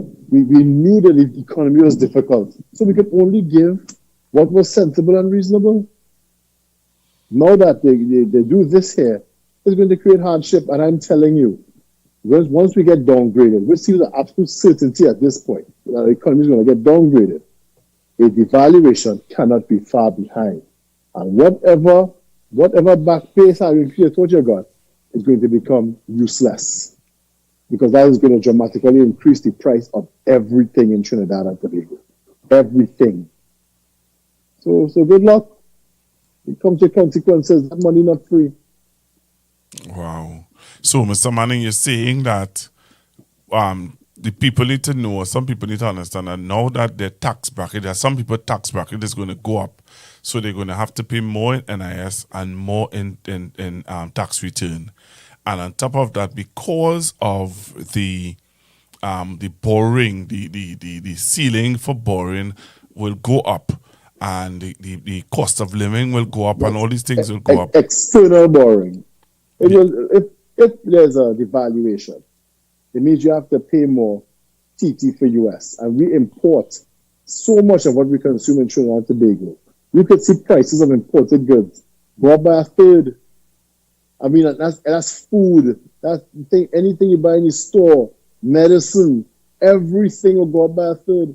The PNM had been avoiding that at all costs to try to protect the people of this country from that dramatic increase in the cost of living. This government has just recklessly run right through every red light that we set up to avoid that consequence. Could you, before you leave, explain to us, because there are some people who are saying that Ms. Bisessa would have gotten her back pay and gotten her raise of salary and stuff like that. Is that true? Yeah, they got exactly the salary increase that the previous government had passed from the RIC report. Right. When they have the full ability to repeal exactly that. And I keep asking, so why not repeal it? If they bring it to Parliament now to repeal the increase in MP salaries, I will be the first one to vote for it. I'll vote for it. Because they were the ones who were vehemently against it. And now that they're in office, they don't want to repeal it. Wow. So they are the ones enjoying those salary increases. Because I think that was passed in December or January, and then the election was April. So the PNM didn't get to enjoy those salary increases. It's the UNC enjoying it. Wow. So this lady got her back pay. She got it all. She got it. And she's collecting her increased salary right now. And she's going to collect increased pension when she retires. Somewhere in the region of about $70,000 to $80,000 a month for as long as she's alive. Is the Prime Minister in the Parliament when you reach early, Mr. Manning? She's never in the Parliament. Don't say that. Never. She's there for limited periods. Sometimes she'll come at the end. She'll come to speak for 15 minutes and then leave. She's rarely ever in the Parliament. Even before, she was rarely in the Parliament. So who is the Prime Minister?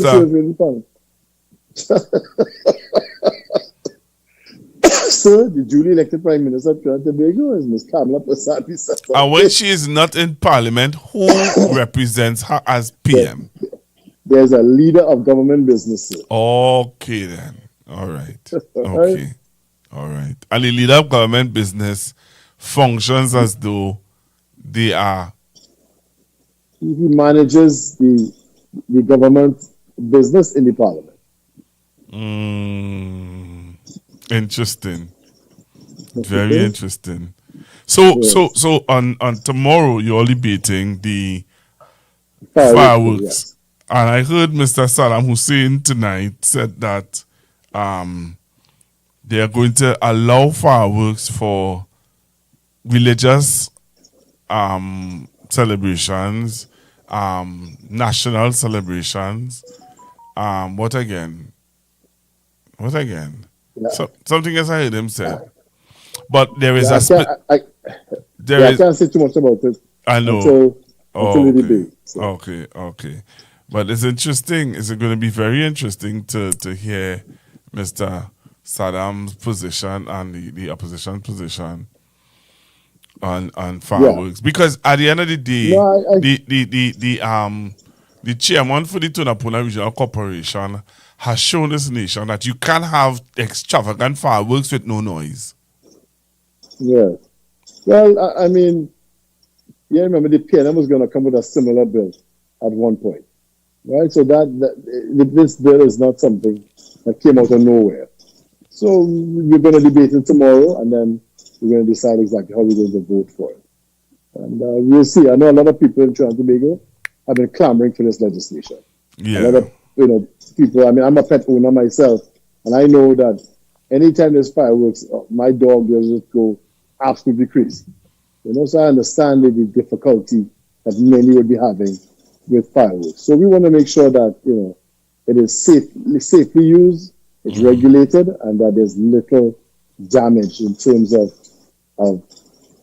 what can happen to pets and people. A lot of people can't take the noise either. So there's a lot to be considered, and it will be fully vetted during tomorrow's debate. All right. Well, let me say thank you, Mr. Manning, for taking time out of your busy schedule, to share with us the information and keeping us abreast on what's going on in Trinidad and Tobago when the politics is concerned. Pastor Google, I don't know what you're saying, I always have time for you, you're the voice of San Fernando. If you call, I run coming. That's how it goes. Okay? Let me say thank you to the 3,000, how much? 3,000 something on the YouTube. 3,929 on YouTube. Let me say thank you to them. Those are the people who have not subscribed to the page. I don't know why they don't just subscribe to the page. Listen, subscribe to Pastor Google's page immediately, please. Okay, folks, this is very informative, and he's a fantastic interviewer. And he's always doing the good work of representing and explaining to people exactly what's going on in this country. So I know that I appreciate his hard work, and you guys should subscribe and follow his channel. He does a lot for the people of this country. Thank you very, very much, Mr. Manning. Talk to you soon. All the best. Take care, everyone. All right. Sleep well. And we will talk to you before Christmas. So wish everybody a Merry Christmas. Absolutely. That's my thing. Right? Yeah, we know that. We know that for sure. I know that is your thing. I know you're not drinking any alcohol this year since they raised the taxes. So long before. You tried to set me up. Your mom listening, I just want to let you know that mom is listening, and mom, you hear what your son is saying, My mother knows I have never been a consumer of alcohol, so she not worried. Have a good evening, Mr. Manning. So enjoy your Christmas, everyone. Sweet dreams. Take care, everyone. All the best. Bye. All right. Thank you. So you just heard Mr. Brian Manning on Constructive Talk, and we were talking from since I think it's about quarter to 9. We have been talking about the issues in Trinidad and Tobago. The bill that was debated on Friday, he would have shared his views on it. He would have informed us properly on issues concerning that bill and why it's concerning, why it is important that you be aware of how much money the government is now wanting to borrow. And it's important that you are aware of those things. So, again, I want to thank Mr. Manning for being on Constructive Talk this evening. And when we come back, we're going to look into Watson Duke. Watson Duke has broken his silence. And I want to hear your views on it. All right? And after that, also, I wanted to play for you statements by former Minister of Energy and Energy Industries about the refinery. So we're going to come back. We're going to look at that. We're going to talk about that. We're going to take your calls. And we're going to get into that discussion. Take a listen to this. Let me say here tonight to public servants, wherever you may be, If your president succeeds in removing the PNM from office, many thousands of you will follow that by removing yourself out of your jobs.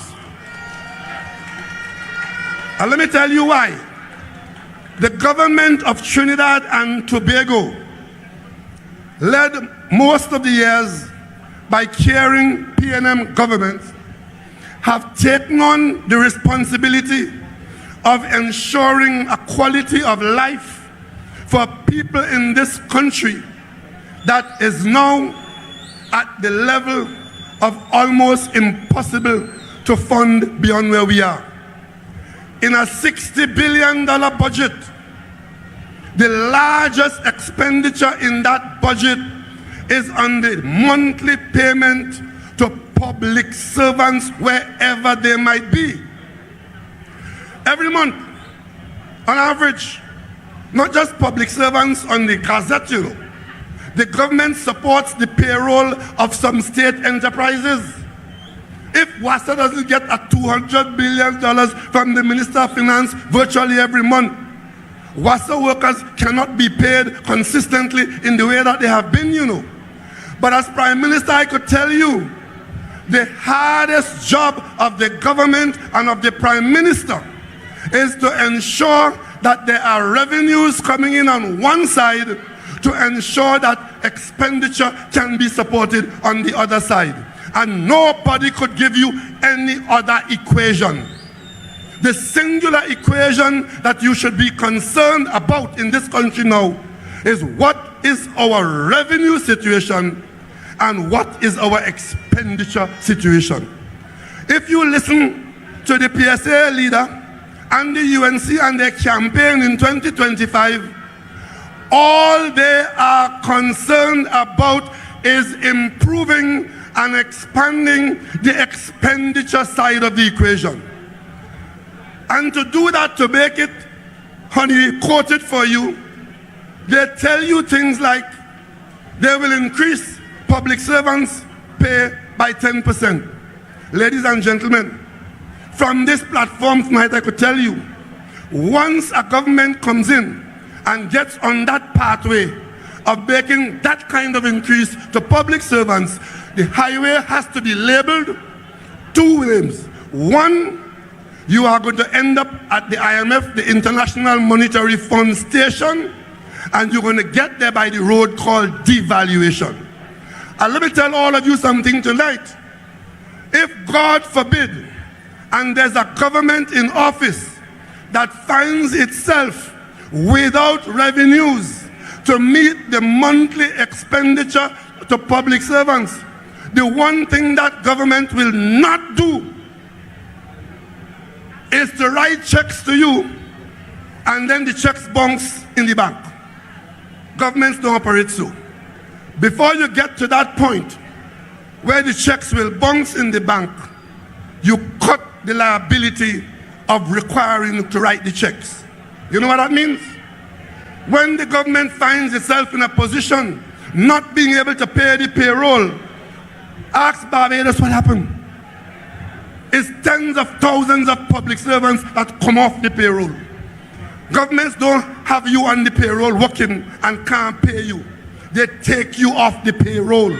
In this country, anybody who is telling you that they will incur expenditure that we all know the revenues cannot support, they are telling you in code that they intend to cut the public service. And let me tell you what my source of information tells me when I try to understand what the UNC is about. You know what the UNC is saying quietly and secretly? If they ever get to that situation where they come into office and they can't pay the bills that they're committed to, and they cut the public service, is mainly PNM supporters that will be affected, because the bulk of the public service is East-West Corridor people supporting the PNM. Comment on the official announcement of the Restart Refinery Committee's interim findings. Opposition MP and former Energy Minister Stuart Young told TV6 News the population must not accept any attempt by the UNC government to privatize via sale, lease or any other arrangement Paria Fuel Trading Company Limited under what he called the disguise of a refinery restart. As he said, this will jeopardize our country's domestic fuel supply and also is certain to ensure that the refinery is not restarted. MP Young said the bunkering assets of Paria are separate to the refinery and should not leave the nation's control. However, the Prime Minister did not make any mention of Paria Fuel Trading, and neither did the Office of the Prime Minister, which said in a supporting statement on Friday that the Refinery Restart Committee's interim report notes that despite its closure 7 years ago, the restart of the refinery is technically, commercially, and financially viable given the current market demands for refined products and crude availability. Mr. Young played a key role in leading the former PNM administration's efforts to sell or lease the state-owned refinery. While Nigeria-based Owando PLC was selected as the preferred bidder in early 2025, its proposed lease of the refinery was not finalized. MP Young told TV6 News, quote, "There has been nothing definitive said by the Prime Minister and her two Ministers of Energy with respect to the refinery. They continue with a smoke and mirrors approach," end quote.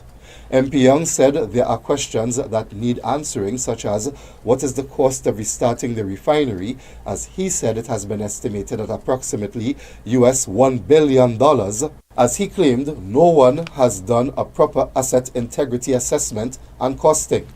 The former energy minister also asked of the government who is going to spend US $1 billion to restart an aged refinery and where is the crude going to come from.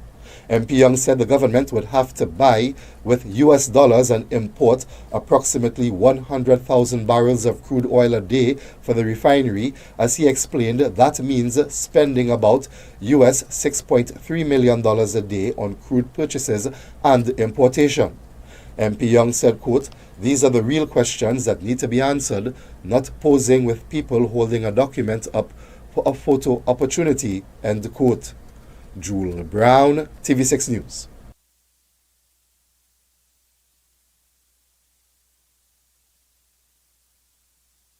All right, I want to thank Jewel Brown for that, that comprehensive story. So what is your view? You just heard it. You heard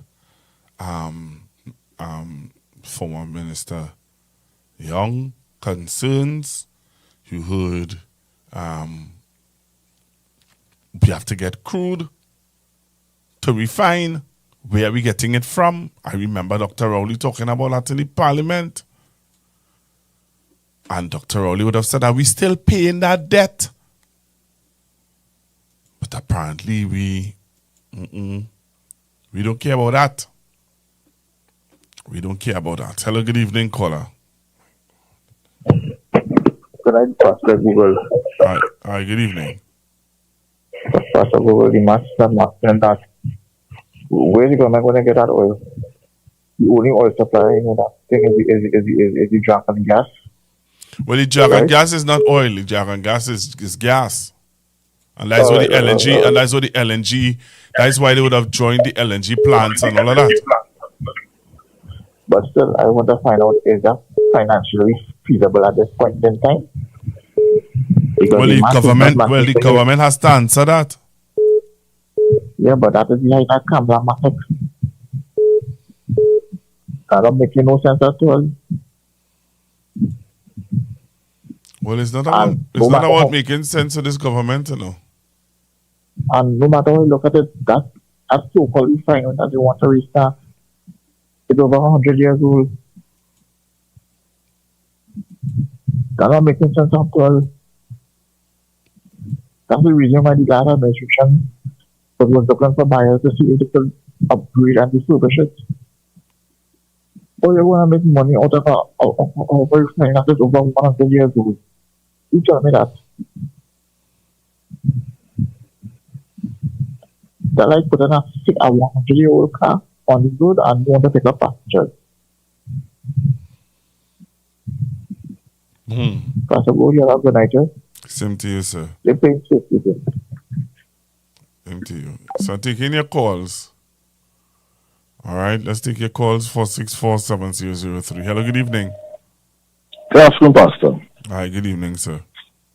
Well, with regards to the refinery, I would love to know exactly where you're going to get the crude when you're supposed to, when you open the thing. And who is going to fund it? Is it going to be a state entity? Because where open this thing, we're going to find the money to pay the workers. We're going to get the crude to refine. And like so, as the last caller said, these things have not been set up for 7 or 8 years. These things have to be there change. All I'm going to change. So I mean, how that one? This is just political campaigning. Reality, I just see happening. This is political campaigning. This is just campaigning at its best. Because I really actually want to see that open. I want to know where they get any crude. So you fine. That's all. Doctor, listening. All right, thank you very much. Well, Dr. Rowley had warned us about this. You see, the funny thing about it is that, you know, some of us, we don't want to hear the truth, or we hate to hear the truth, or we prefer to pretend as though, you know, what Dr. Rowley said isn't true, but we see it coming to pass. Hello, good evening. Sir Google. Yes, sir. I have some PVC pipe for me. I don't know if we could use that to help the situation. What situation is that? With the refinery now, to run some PVC. I think I have some 6-inch, we could use that. What are you talking? If everybody put up a little thing, I feel it will happen. What you feel? What you talking about, sir? What you talking about? You see the waistline and go for the toilet? Have some of that. You got to use that. Sir. Join it up. And it go work. So we have to look at the bigger picture. We have to look at the horizon. So what is the bigger picture? Where are we getting the oil? The oil? Nah, we have to worry about oil will come. From where? From where, sir? We will use cooking oil, some kind of thing. Something will happen. Something we pass up Google. We had to look at it. Bigger picture. God is a good God. Yeah, God real good. You see the waistline, we are using plenty of that. For the pocket, plenty of that. I want to say the word. Yeah. Nothing in common, Pastor Google. The refinery have to do over. All the pumps, all the lines, gauges, everything needs to change. Tanks need to refurbish. Who going to do that work? Only will do the work. Only will get, that's where the 20,000 jobs will come in. 20,000 jobs. After that, take 60,000, go and give 20,000. All right. So cut the payroll. But they didn't want to listen to Dr. Rowley. Some of them saying they wish PNM was there now. Some of them same people. They just watch online and read and watch them. And see, look at them now. I listened to a program today on I-95. Union people. Yeah. And I call in. Because the man say the PNM do nothing. I say, what about the COVID? And they all get paid. He cut me off. He cut you off?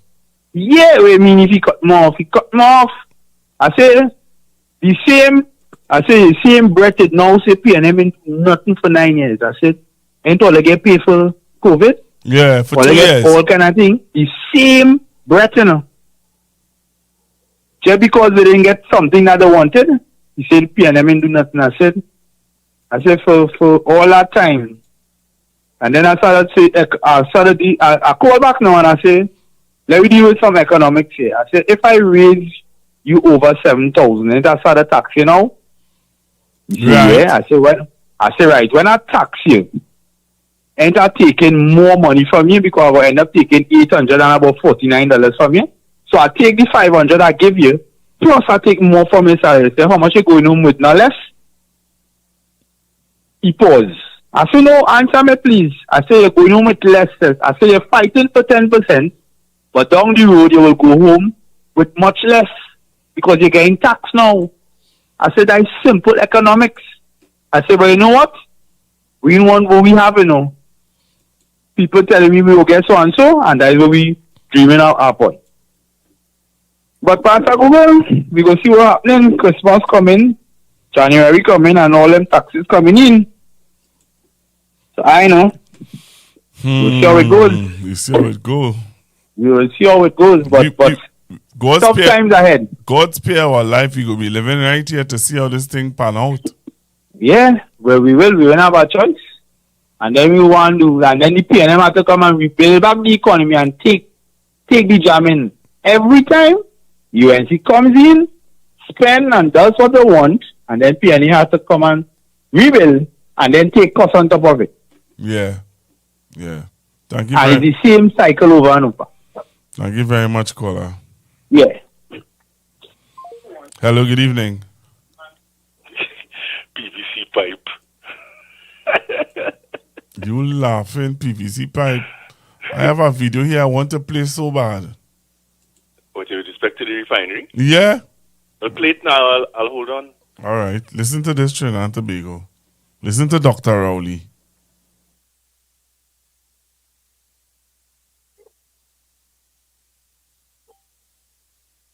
Interest on the revenue side. None. Not even this month or next 10 years. They have no interest on the revenue side. Pander to everybody who wants anything and say, I will give you that. Right? And then come and talk about 2014. What a wonderful period we had, and we had the biggest economy. Madam Speaker, I don't know where you were, but I know where I was. I was over there watching the government over here. And it was in 2014 that the economic decline had started, and by 2015, right, when the oil price moved down from $108 to $45, the government changed at that time.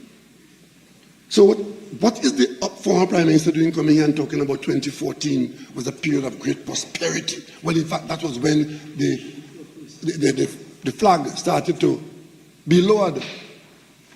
And Madam Speaker, if we in fact are true to ourselves, if the price of oil go down and the price of gas go down, it's going to affect us negatively. You could personalize it. You wish you could blame John, you could blame Harry, you could blame Camille. If the price of oil is going down outside and we don't set those prices. And what is worse, not only the price is going down, but our mature fields, whatever you want to call it, Petrochin or Chintopec, if the mature fields are delivering up less of the product that you are selling, as they have done in the last decade, you will have lower revenues. And it falls to a government to address that situation. And Madam Speaker, we have done so and done so spectacularly. We've moved our involvement in the petrol sector from a loss-making position to a profit-making position in heritage, and I dare say in Paria. It is too difficult for some people to understand or to accept. We understand that. Because if you win government, that may not have happened, and God alone knows what would have happened to us. So you go on a platform now, you're talking about, we're going to open back Petrochin. But if the people of this country are sufficiently disconnected and allow that to happen, well then maybe our colleagues on the other side have a pipe somewhere that will bring crude to Pointe-à-Pitre. Because the refinery was closed for one singular reason. And the singular reason was a lack of proper supply of crude. So if only have that, more power to you. Madam Speaker, former Prime Minister gets up here this evening and talks about Petrochin and debt. And Petrochin was a big earner of foreign exchange. Madam Speaker, I want to ask my colleagues on the other side. When we were importing in the last years of Petrochin, over 100,000 barrels of oil per day, what were you all paying for with jumbo beans? There's nobody in this chamber who will tell me that we were not relying on imported crude as a major component of the refinery operation.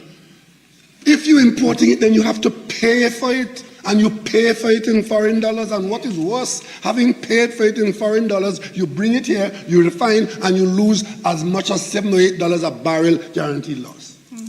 Even as I speak to you now, Madam Speaker, and the opposition leader gone from the chamber, wherever she called, I don't know, but the bottom line is the Minister of Finance right now, taxpayers right now, still servicing $400 million of debt.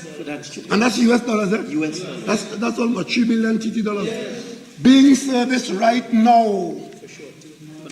And much of that debt, much of it had to do with paying for crude oil that we borrowed money to pay for crude oil, to bring to the refinery, to refine, and to lose money. Madam Speaker, it was not the easiest thing in the world. But this government did not kick the can down the road.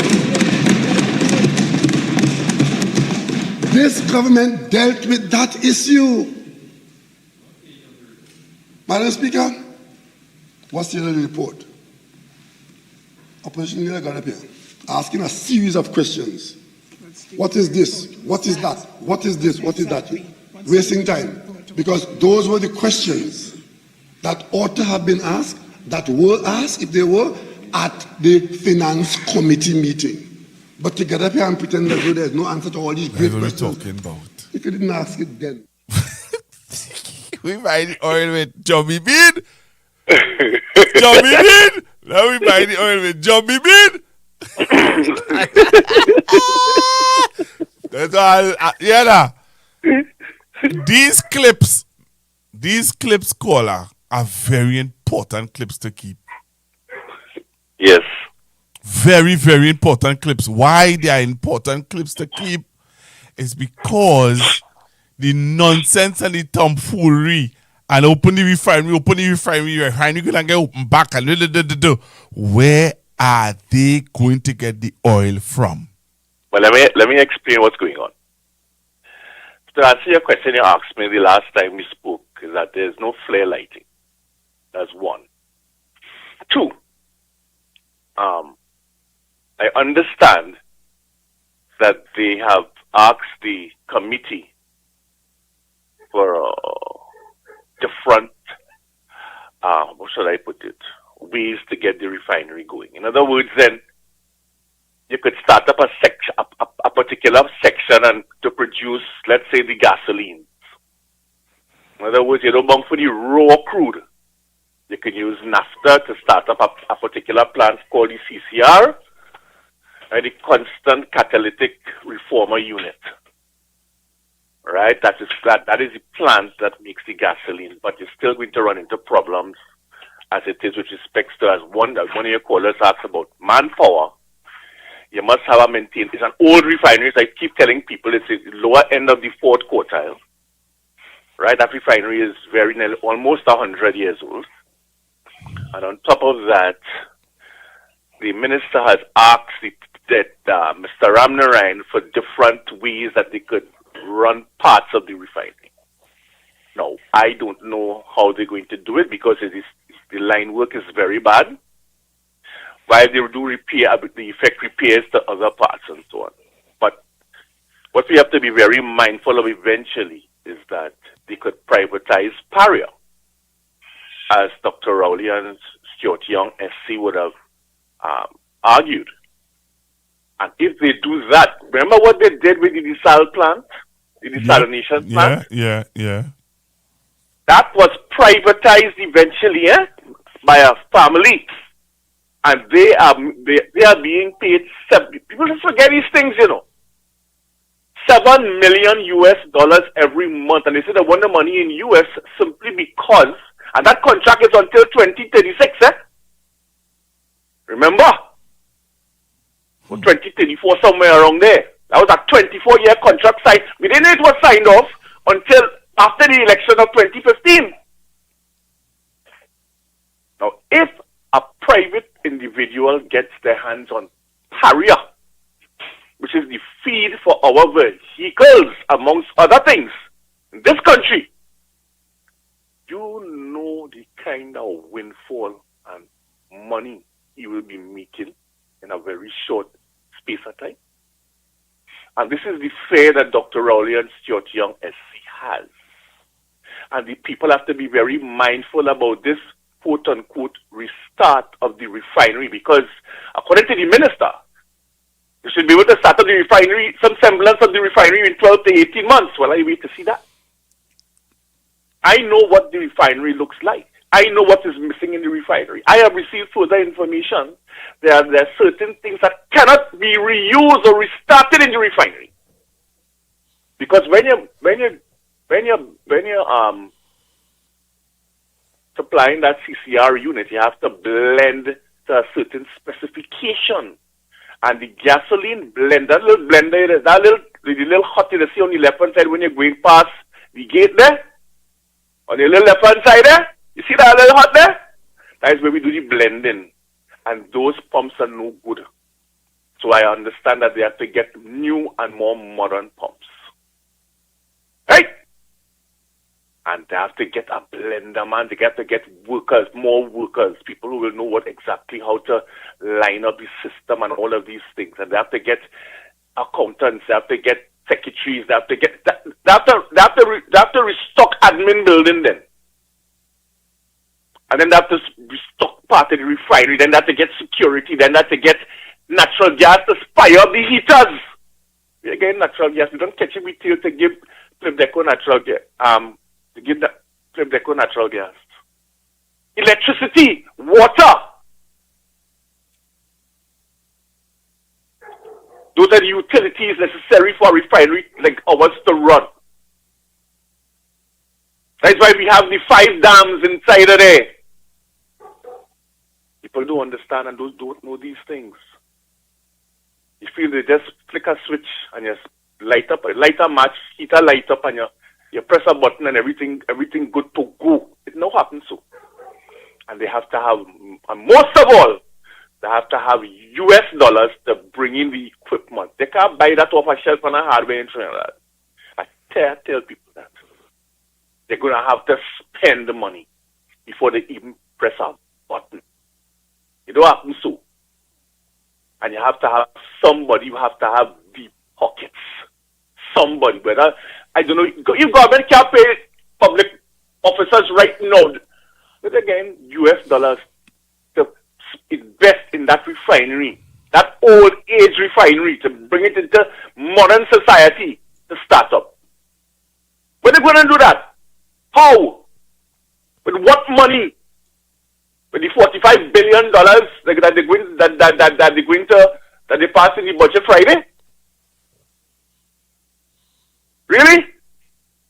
Pastor, until I see people going in and out and that refinery start,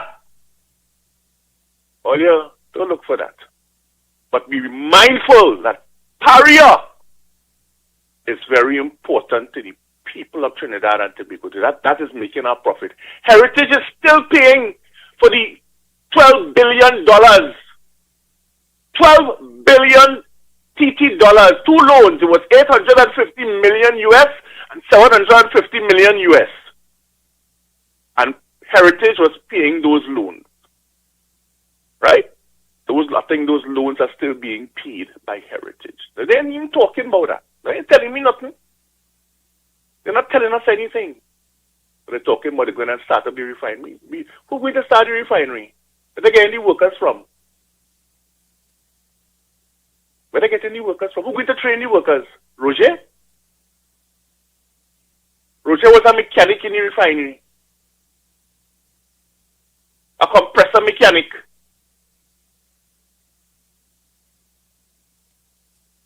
I don't talk about Kaiser. He was nothing.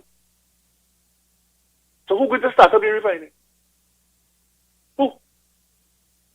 And these are the questions that Jules Brown is supposed to be asking these fellas.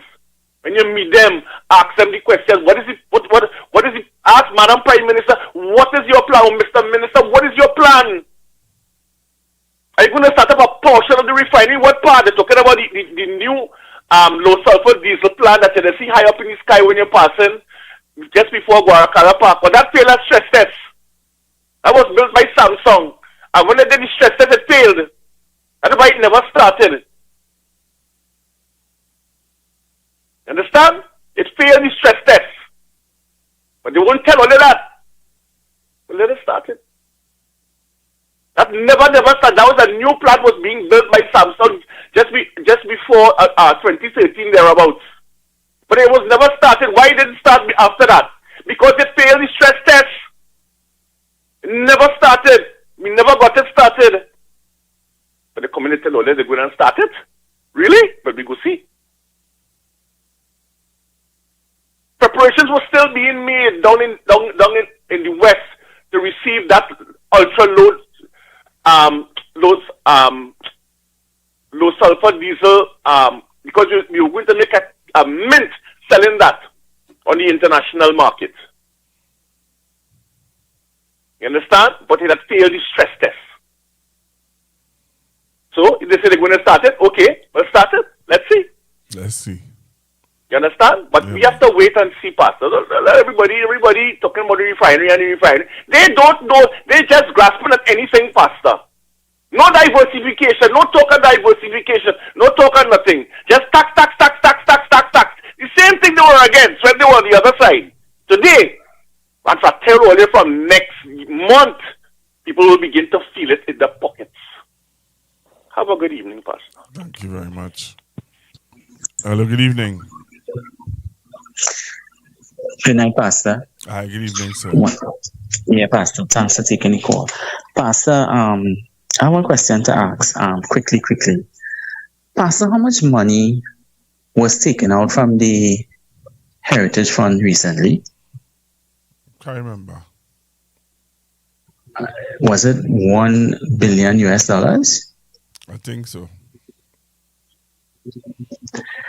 Did not Stuart Young said that from his research, he did not see the money placed in any accounts in local banks? You could recall him saying that?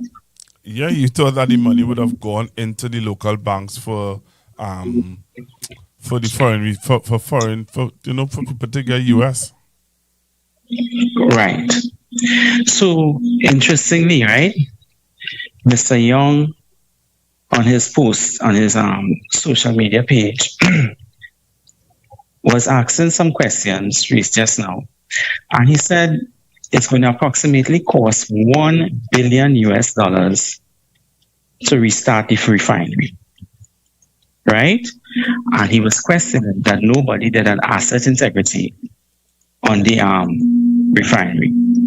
He also asked who is going to spend that US $1 billion. If you're not seeing $1 billion in the bank and you're looking for somebody who has $1 billion right now, US, possibly the government. Quickly, what Mr. the caller just alluded to is correct. There's word on the ground that they want to start the refinery in certain sections. And I'm leaving on this in a last note. A certain union, right, an oil union, is also a human resource company. It's registered as a human resource company. They could hire people for certain positions to fit in an oil company. Thank you very much for accepting my call, Pastor. Okay. Thank you very much for calling. I hear you, caller. I hear you. So while I wait for your calls, today Mr. Watson Solomon Duke would have okay, there's a caller on. Hello, good evening. Hi, Pastor. Pastor, after listening, Brian, because clearly Brian was working there. And it basically makes me wonder, what I'm really trying to fool? No, we actually, what I'm really trying to do, because you really actually cannot start up, nothing and start up is more campaign than anything else. What I want to know is, rightly so, who is going to train the crew? Who is going to maintain the plan? Who's going to more or less run that plant? If it open, God forbid. We're getting the crew. and they're on part side. That whole thing need refurbishing. Yeah, you have to change all them pipes. You can't go. It's not like if you want to turn a switch, it'll work so. That whole thing needs overhaul, and rightly so. You don't find them thing in the hardware in Trinidad. You have to buy them thing from foreign places with foreign currency. Why them doing that? Why them say everybody is them supporters? Basa? Well, people voted for that, you know. I understand people voted for that. They find it. Now, I understand everybody want a high paying job. But you really believe the high paying job? You really believe the state go and pay you that kind of money? The state even have kind of money to pay you? Because most of them thinking the high paying job. But in reality, nobody, we are not seeing it happening. What can drinking or eating or smoking? You mightn't be seeing it happening, but they are. Well, I don't know, because where are you going to get, like I say, who is going to be paying the workers and what they're going to pay the workers? They said, you hear what Brand said, that they're going to give it to, they may give it to a private owner. Okay, you get a private owner. You sure he can pay that kind of rate? Well, they don't care about that. No, they don't care about that. And who are the private owner? And rightfully so.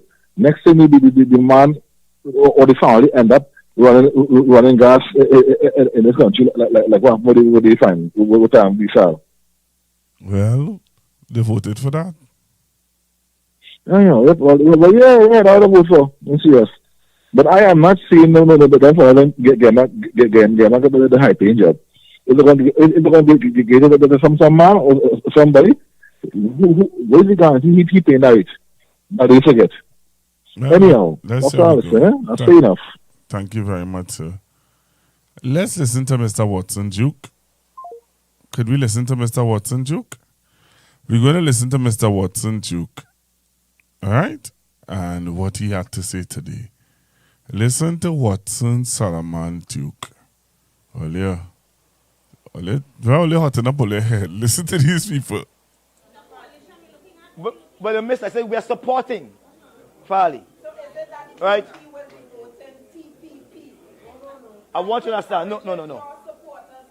But I want to be clear what I'm saying. I said we are supporting Farley. A house divided against itself cannot stand.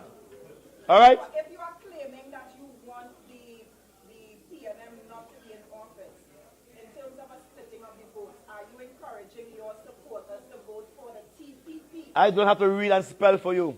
You have analyzed it nice a while ago. So if you're looking for that as a headline, it will not be a headline. We know what we're supposed to do. All right? We know what we're supposed to do. We know what we're supposed to do. That's not the headline here. We know what to do. We know what to do.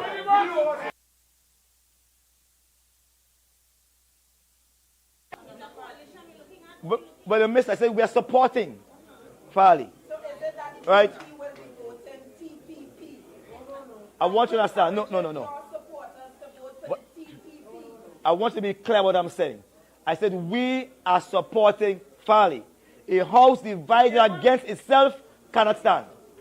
All right? But if you are claiming that you want the PNM not to be in office, in terms of a splitting of the votes, are you encouraging your supporters to vote for the TPP? I don't have to read and spell for you.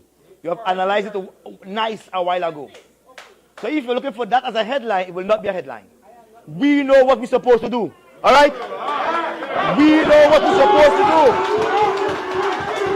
We know what we're supposed to do. That's not the headline here. We know what to do.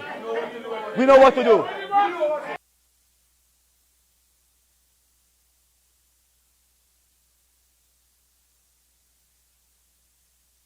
We know what we're supposed to do. We know what we supposed to do. What we supposed to do, Olia? Olia. Yeah, my head is with me with these people in it. I listen, man. I don't know, you know. I don't know what to say. I don't know what to say. Yeah, it really gained out the hand, you know. Will you know that? Will you understand what we're going through in this country, right? People voted for this, you know. With the eye sober, you know, that no rum shop open. The only alcohol at hand is alcohol in your house. But people voted for this sober, you know. Sober, people voted for this. Eh? Watson Solomon Chukole, you, we serious? Watson? Is it that PNM? What it is? What it is going on? I want to know, you know. I really want to know what is going on.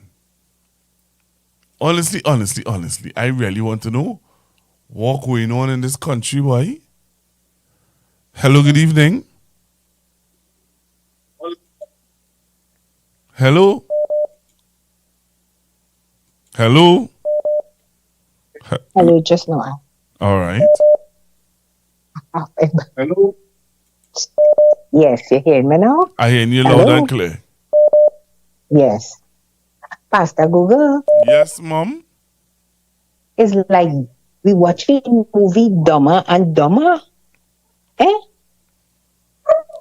All kind of foolishness going on in this country, and these people getting like they're dumb and they getting dumber and dumber. Or somebody cast a spell on these people. What is wrong with them? Where their brain is? Eh? I don't understand. According to you, I don't understand what's going on, boy. It's not easy. It's not easy. Oh. Every time I see this list to these people, I am amazed. Locked on and listening. Thank you very much. I am amazed myself, Mom. Take a listen to Watson. So I'm here to tell the public today that Farley has my support. Farley has my support. And I'm speaking on behalf of the PDP Spartans. Some of us are here already. Farley has our support. We will be going in the highways and the byways, the nooks and the crannies. We will be looking for the forgotten people, those who have been alienated, those who have been marginalized and sidelined and been made to lose their saltiness. And we're going to let them know ye are the salt of the earth. And you cannot lose your saltiness now. Speak up for yourself. Look out for us. Because from this day onward, we have a mission. We cannot return a party into power who was there for 21 years and having been out of office for the first 4 years, they are coming to tell us, put Tobago first.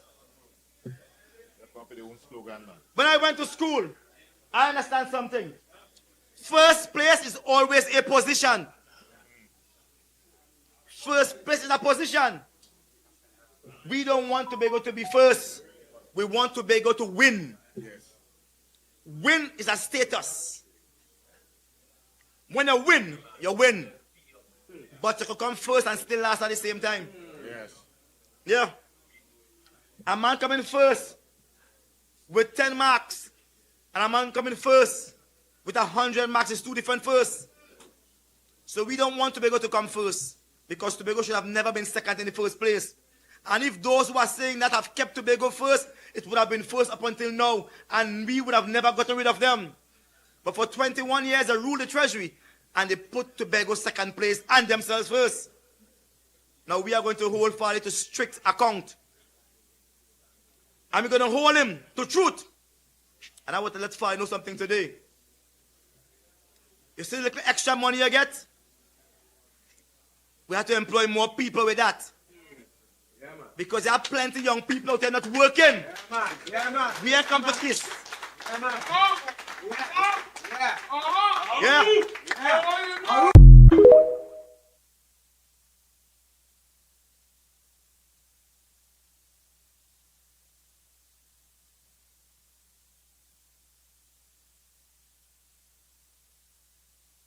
Me boy. Hello, good evening. Hear this, the man. That man related to the Minister of Homeland Security. How he sounding like him so? Oh. That is the minister twin. Pastor Google. But now we really have to pray for Trinidad and Tobago, you know. You have to pray. All right. Thank you very much again for your call. So taking a few calls before I close off. What is your view about Mr. Watson Solomon Duke?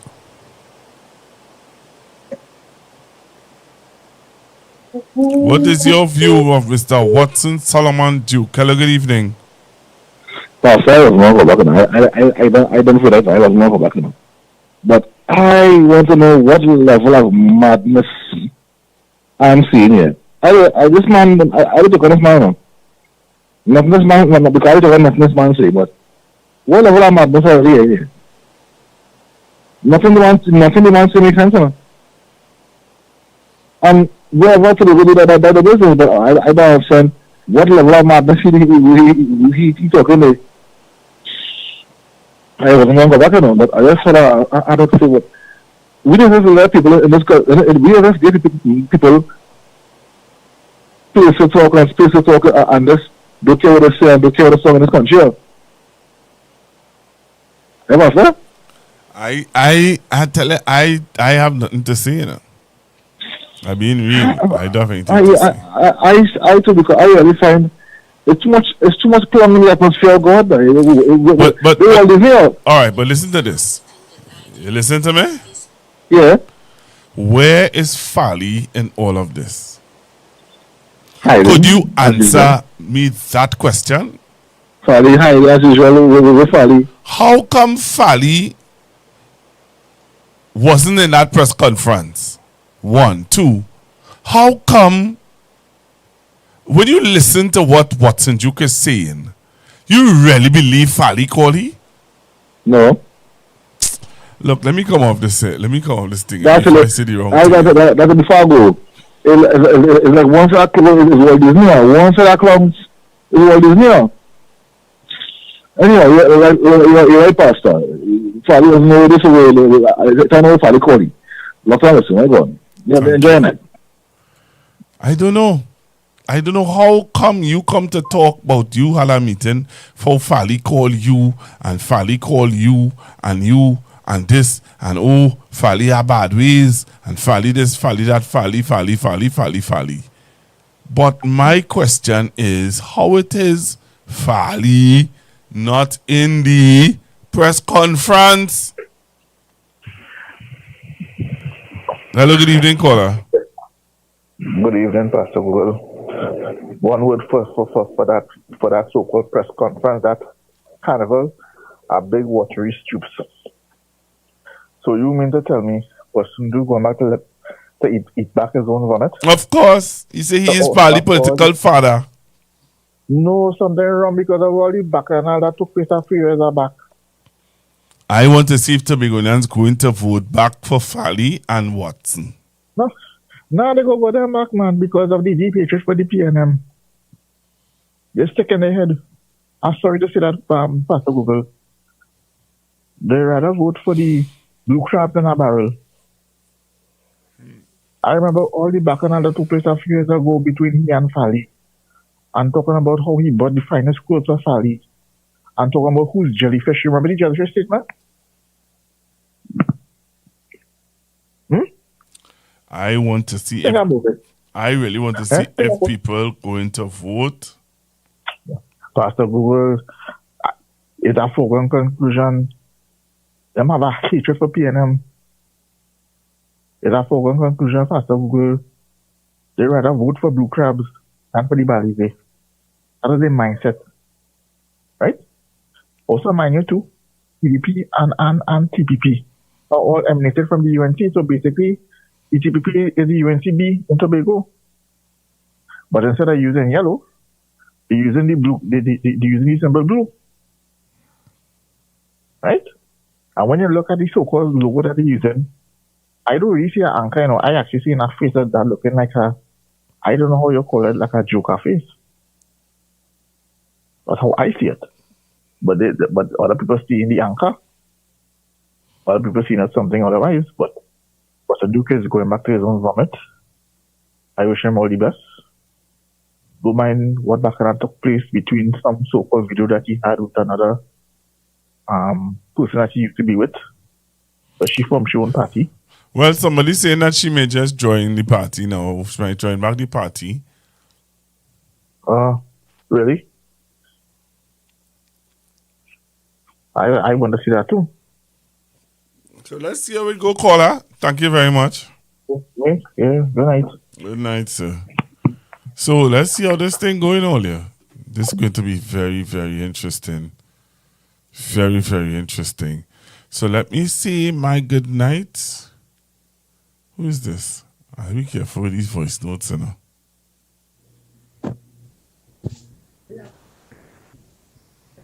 All right, so nobody had really they really said anything there.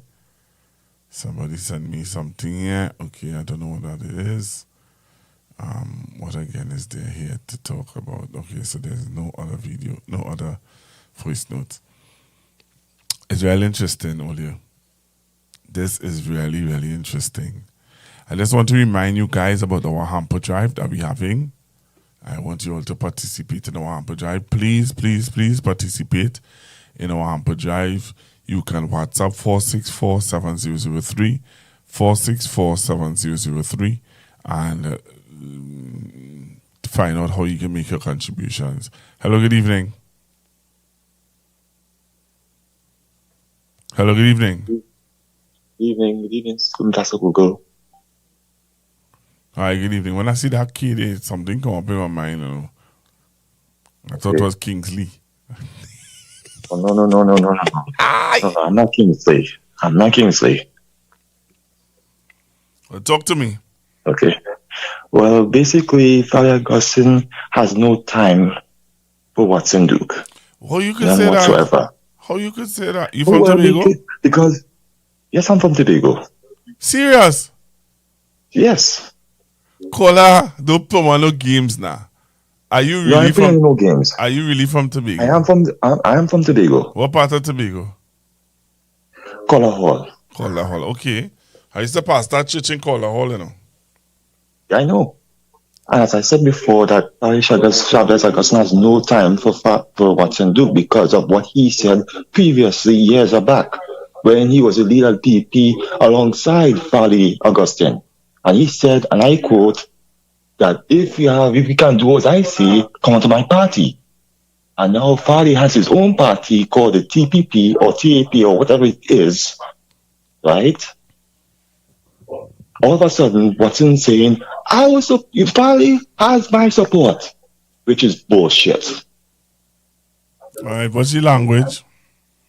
Sorry, my mistake, Pastor Go. Anyways, Now, he right now just crying and begging for Fali Augustine for a second chance, which for me, he will have no time for. But he said that Fali called him. I don't believe that. Okay. How is the elections looking in Tobago, though? Do you think that the TPP will win? Well, it's a 50-50. All right, now it's 50-50. 50 they might win, and 50 they might not. Okay. But between me and you, Pastor Google, it will be a fight. It ain't gonna be no 15 straight. It will be a fight. Why you think it will be a fight? Why is there a fight, though? No, a fight in terms of previous elections. It was, was a one tip scale, but right now it's a clean fight. Okay. And why has it come down out? If based on what people are seeing about Tobago and Tobago contractors are not being able to get jobs and stuff like that in Tobago, why is there still a fight? No, I mean it that way. I mean in the sense that, yes, you're saying that Tobago contractors aren't getting no contracts because of how Valley is leaning towards Trinidadian contractors. Am I correct? Yes. So that could tip the scale in PNM's favor. Okay. What could make PNM lose the elections? Tell me honestly, I don't want you to hold back. As a Tobagonian, what you think are the issues that Tobagonians are, because I really not getting involved. I've been honest with you, I am staying on the outside and looking in, and I want you to tell me as a Tobagonian, what will make people not want to vote for the PNM? Well, one keyword, hatred. Why are and that's fuel the PPP. Why are they still so hateful against the PNM? One person, and it's not Ansel Dennis. Who is it? Christopher Rowley. Okay, but Dr. Rowley is no part of is not involved anymore. I know that, but even still, they hate for the PNM. I don't know why they hate them so much. Okay. So that meeting that they were planning, to have with Dr. Rowley was not a good idea. It was a good idea, but for some reason it didn't come about due to technical issues. Okay. I don't know for a reason. But I know something along the way was a little off. Okay. That's my opinion, Pastor Google. Yeah. So you're saying that, so that's one of the main reasons. What other reasons would you give? As to? Why people wouldn't want to vote for the PNM? I ain't saying they will not vote for PNM, Anna. They will. They will vote for the PNM. But as I said before, this time around, I just get the feeling that they could win the election. Okay. All right. Yeah. Interesting. I'm really glad that you're calling because I'm not hearing anything.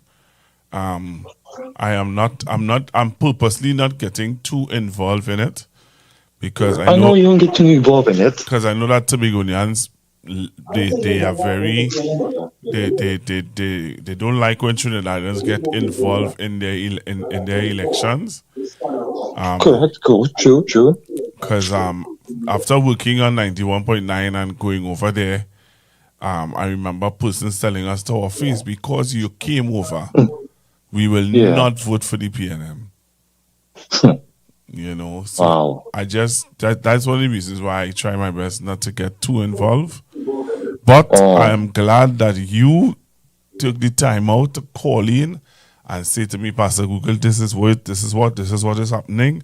And I really appreciate it. I just pray that you continue to call in and tell us. Always call in. Yeah, and tell us what is happening in Tobago as the election heats up. Yeah. All right? Yeah. Thank you very much. I love listening all the time, Pastor Guru. Thank you very much. I appreciate that, man. Me and my dad. Thank you very much. I appreciate it. Yeah, man. Thanks. Yeah. Wow. Well, let's see. Me, boy? That me. Oh, yeah. Wake up, hello. Oh, yeah, wake up, hello. Me. I good.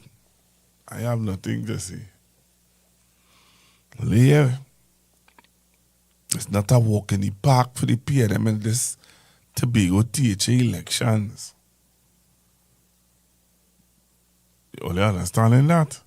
It is not a walk in the park. I don't know. I good. I don't know what to say. Yes, get the government you deserve. Yeah, you get the government you deserve. I hear you. Tobagonians think different. That is why the PNM Trinidad didn't take part. Let them fight elections on their own. Yep.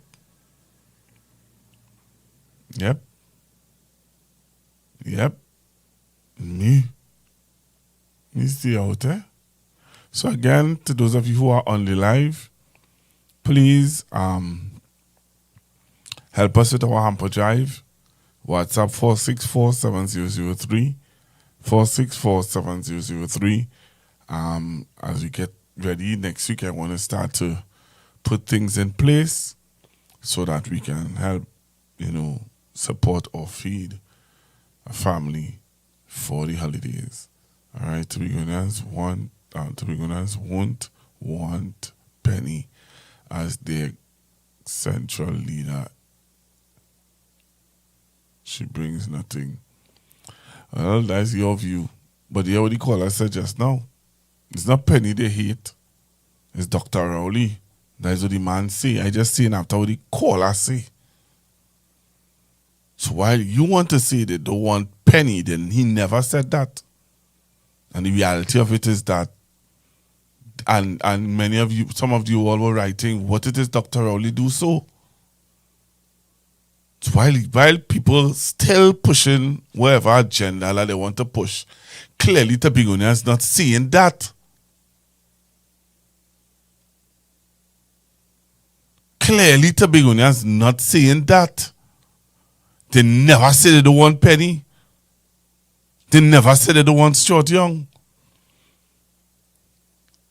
This is serious, While we still on this petty thing, this is serious, This is serious. Imagine that. A man who born and grew in Tobago.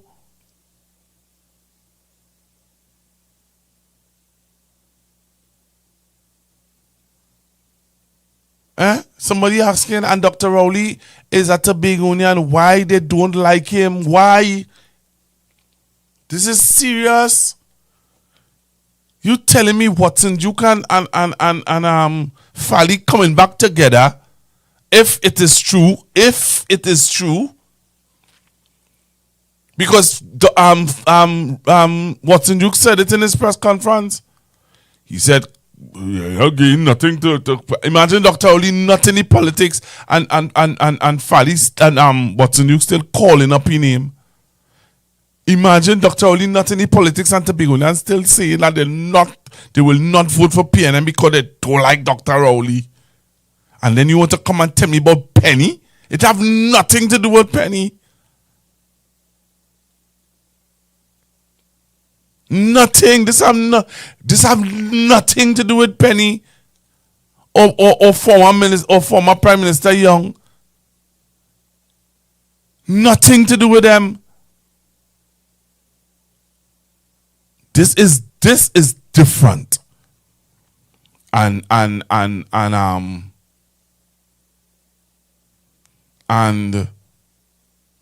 the man said it straight. Because I asked him, I said, so when that idea of the meeting with Dr. Rowley coming to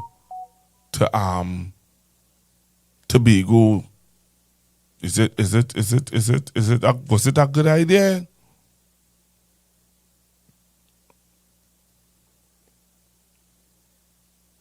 He said he didn't see a problem with it. That's what he said. But clearly, this is serious, boy. Who is this, boy? Hello, good evening. Pastor Goka, I'll tell you very quickly. We in the PNM look for excuses not to vote. The other side, make sure that every member of the family come out and vote. And that is part of our downfall.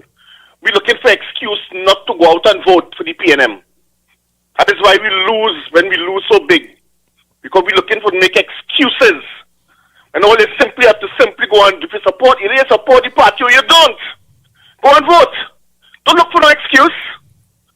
That is part of our downfall. That is why we lost so badly in April. Because we look for excuses not to go and vote. biggest mistake. They have their full 325,000 people, and whatever else they get is landing up after that. They go out and vote. We don't. So if Tobagonians want to do the same thing and don't go out and vote for the PNM, don't make no excuses. Yeah, but Dr. Rowley, but my thing is Dr. Rowley not even in the politics, and why? Of course he isn't. I haven't heard him at all. Do you understand? But they're looking for excuses. That's why I tell you, we look for excuses. We look for an excuse. And when we lose, we say, well, because they blame everybody except themselves. You vote? No, I vote. Why you didn't vote? And they stoop and they walk off. Have a good evening. Yeah. See you. You see when Keisha stay home in Tobago West, Savitri does go out in Sipari and vote Kamala. When they're encouraging you to stay home, them going out and vote Kamala, they don't care if she a hop and she stand up so. They're going and vote she. They don't care who had to lift she into the podium. They're going and vote for her. And then they want to tell you that you're a cult, that we just vote PNM. If they send a crap, we vote in PNM. But if, no matter what Kamala do, they're going and vote she. You see you? You see when Keisha stay home in Tobago West, Savitri does go out in Sipari and vote Kamala. When they're encouraging you to stay home, them going out and vote Kamala, they don't care if she a hop and she stand up so. They're going and vote she. They don't care who had to lift she into the podium. They're going and vote for her. And then they want to tell you that you're a cult, that we just vote PNM. If they send a crap, we vote in PNM. But if, no matter what Kamala do, they're going and vote she.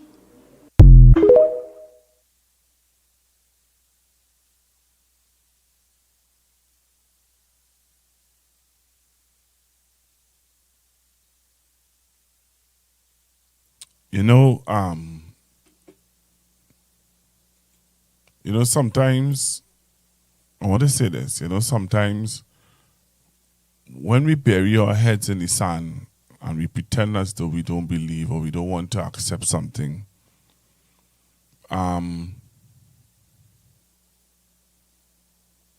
tonight I getting ready to do the program and something pop up on my Facebook feed and on my YouTube feed.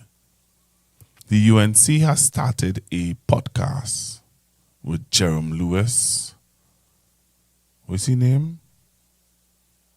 Ken Ali, I think. Selwyn Kojo and Kirk Mehu. They start a podcast where they coming to address issues that are confronting the party and the people.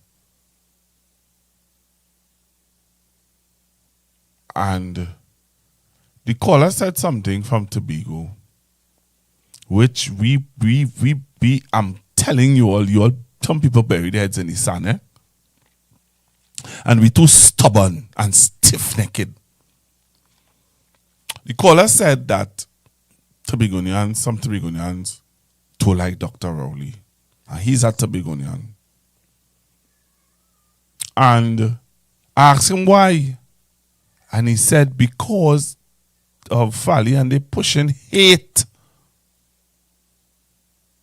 Hate for Dr. Rowley. That is why some Tobagonians don't like Dr. Rowley. He said some Tobagonians don't like Dr. Rowley because Fally and they are pushing hate. You remember when Miss Bissessa had a mantra? Rowley must go. Rowley must go. Rowley must go. When you listen on the platform to the TPP supporters and the hate and the venom that they push, while we want to say, well, everybody don't like him, Now everybody want him. And we watch what happened we watch what happened in April. Because we want to believe that everybody don't like him. The reality of it is we have a level of illiterate people in this country who don't read, who don't listen news, who don't follow politics, and they take everything somebody say to them that sounds intelligent. Say somebody sounds intelligent, look intelligent, smell intelligent, feel intelligent, speak intelligent. They grab everything that person say. And that person can influence thousands of people. So I give you all this story.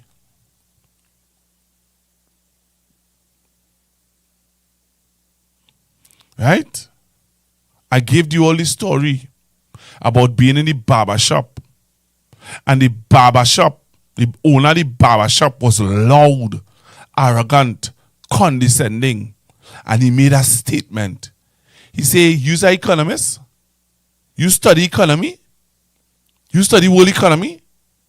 Yeah, maths? Eh? You're a finance advisor? That is above your pay grade. I don't care. Once they say they give me my 10% and they're giving me my back pay, I don't care. And the louder he said it, the more arrogant he says it, is the more people believe him, and the more people shake their head in the barbershop and say, yeah, boy, yeah. So while you might think that people ain't being so fooled and gullible out there anymore, trust me, they are. People are being fooled so much, so that watch the atmosphere of the country. How much people you're hearing coming out and genuinely disagreeing with what's happening in this country? How much? HGC just closed down a whole department in San Fernando. HGC closed down a whole department, sent home workers in San Fernando HGC office. Those workers are the ones that see about if you are renting an apartment for HGC, they just see about making sure that the plumbing is done, making sure that if a water line bursts in your HGC department, they are the ones that will make sure that they come and fix it. They are the ones that come and do a lot of repairs to HGC homes. How much people? It wasn't even in the news. It was not even in the news today that department in San Fernando HGC has closed down. And we quiet.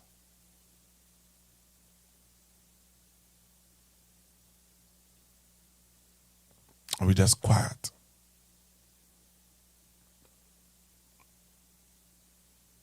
We quiet. Because the level of illiteracy, you don't want to believe me, but you will see it, you know. Local government elections is coming. God spare my life, I'll be sitting right here for local.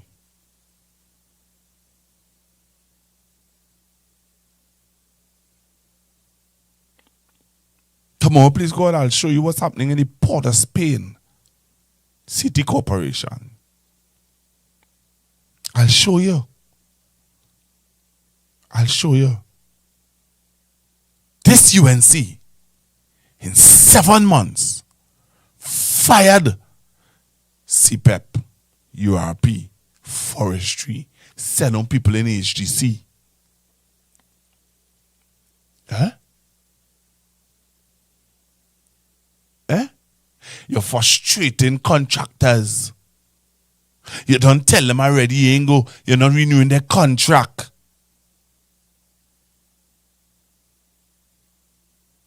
And you're still hearing people. I listened to the people meter today on CNC3 when they asked them, do you think or do you accept the minister's statement on no party or no get together or anything celebration in the ministries? Cut it down.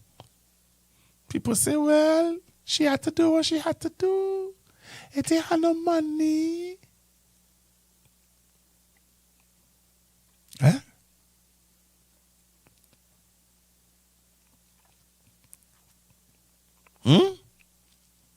But be quiet.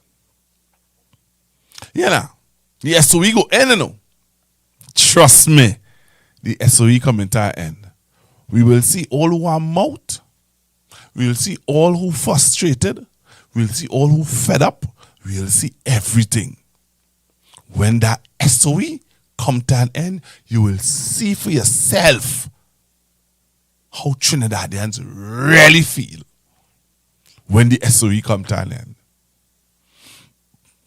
Yeah, you'll see it. But for me, what can I see? What can I see? I will continue to play Shamfa. See you. You see when Keisha stay home in Tobago West, Savitri does go out in Sipari and vote Kamala. When they're encouraging you to stay home, them going out and vote Kamala, they don't care if she hop and she stand up so. They're going and vote she. They don't care who had to lift she into the podium. They're going and vote for her. And then they want to tell you that you're a cult, that we just vote PNM. If they send a crap, we vote in PNM. But if, no matter what Kamala do, they're going and vote she.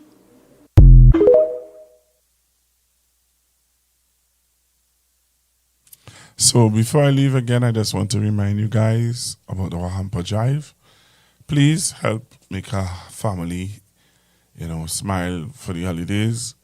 All right. By next week, I want to account to you how much money I would have received and what you were able to purchase. And I will have someone here with me. I suppose to have somebody here with me who will be assisting me in giving it to persons who are genuinely in need. We have some CPAP workers, some URP workers, and some other persons who are genuinely in need. And that person will be here. And other persons I'll be working with to try to assist families. I want to thank most of you who would have contributed towards me getting the program. I haven't yet installed it as yet.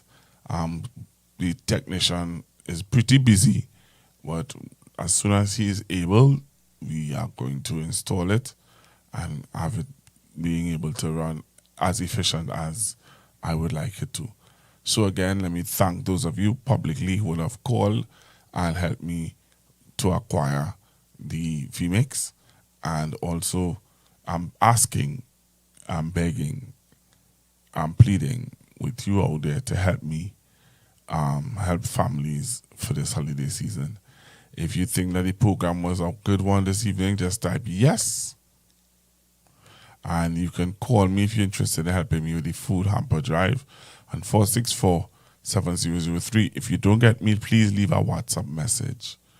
Right? If you don't get me on the number, please leave a WhatsApp message indicating that you are willing to assist with the hamper drive. If you think the program was good this evening, type yes, or you can also click on the like button, the thumbs up button. You see a thumbs up button on your YouTube link.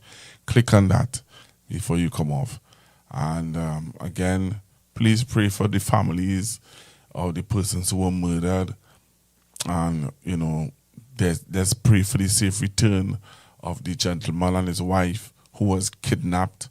And let's pray for Trinidad and Tobago. Let us genuinely call on our Father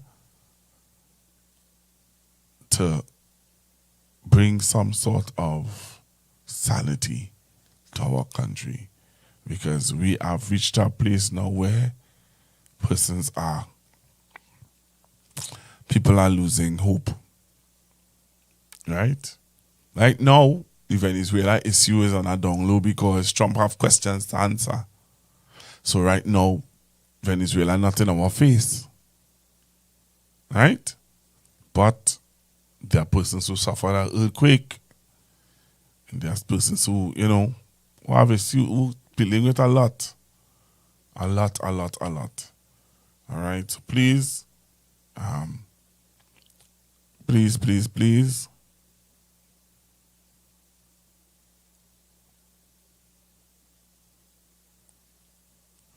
So please, call 464-7003 or message 464-7003 for our hamper drive. If you're interested in making a contribution, you can message me on that number 464-7003, and let's help people, for the holidays. All right.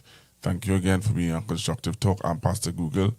Talk to you guys tomorrow. Please, God, have a safe one. Please, as I said before, be safe out there. All right? Please be safe out there and take care of your family and loved ones. And you know what, Olia? Let's continue to share the love. Okay? Let's continue to share the love among each other. All right? God bless. Talk to you guys on Tuesday.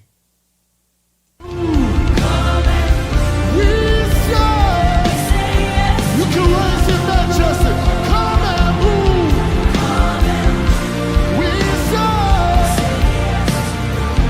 Oh, Holy Spirit. We serve. To your will and your way. Come and, oh, come.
Can we raise that sound in this place? Come and move. I am surrendered, Lord. Come and move. We say yes to you. Come and move. We say yes to you. We'll see you high and lifted up. Shining. Oh.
voice. Yahweh, Elohim, Shaddai, Reign, Lord.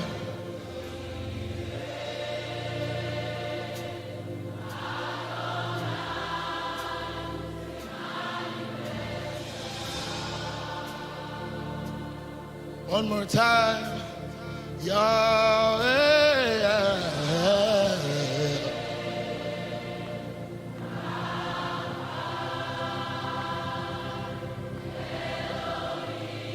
Shaddai.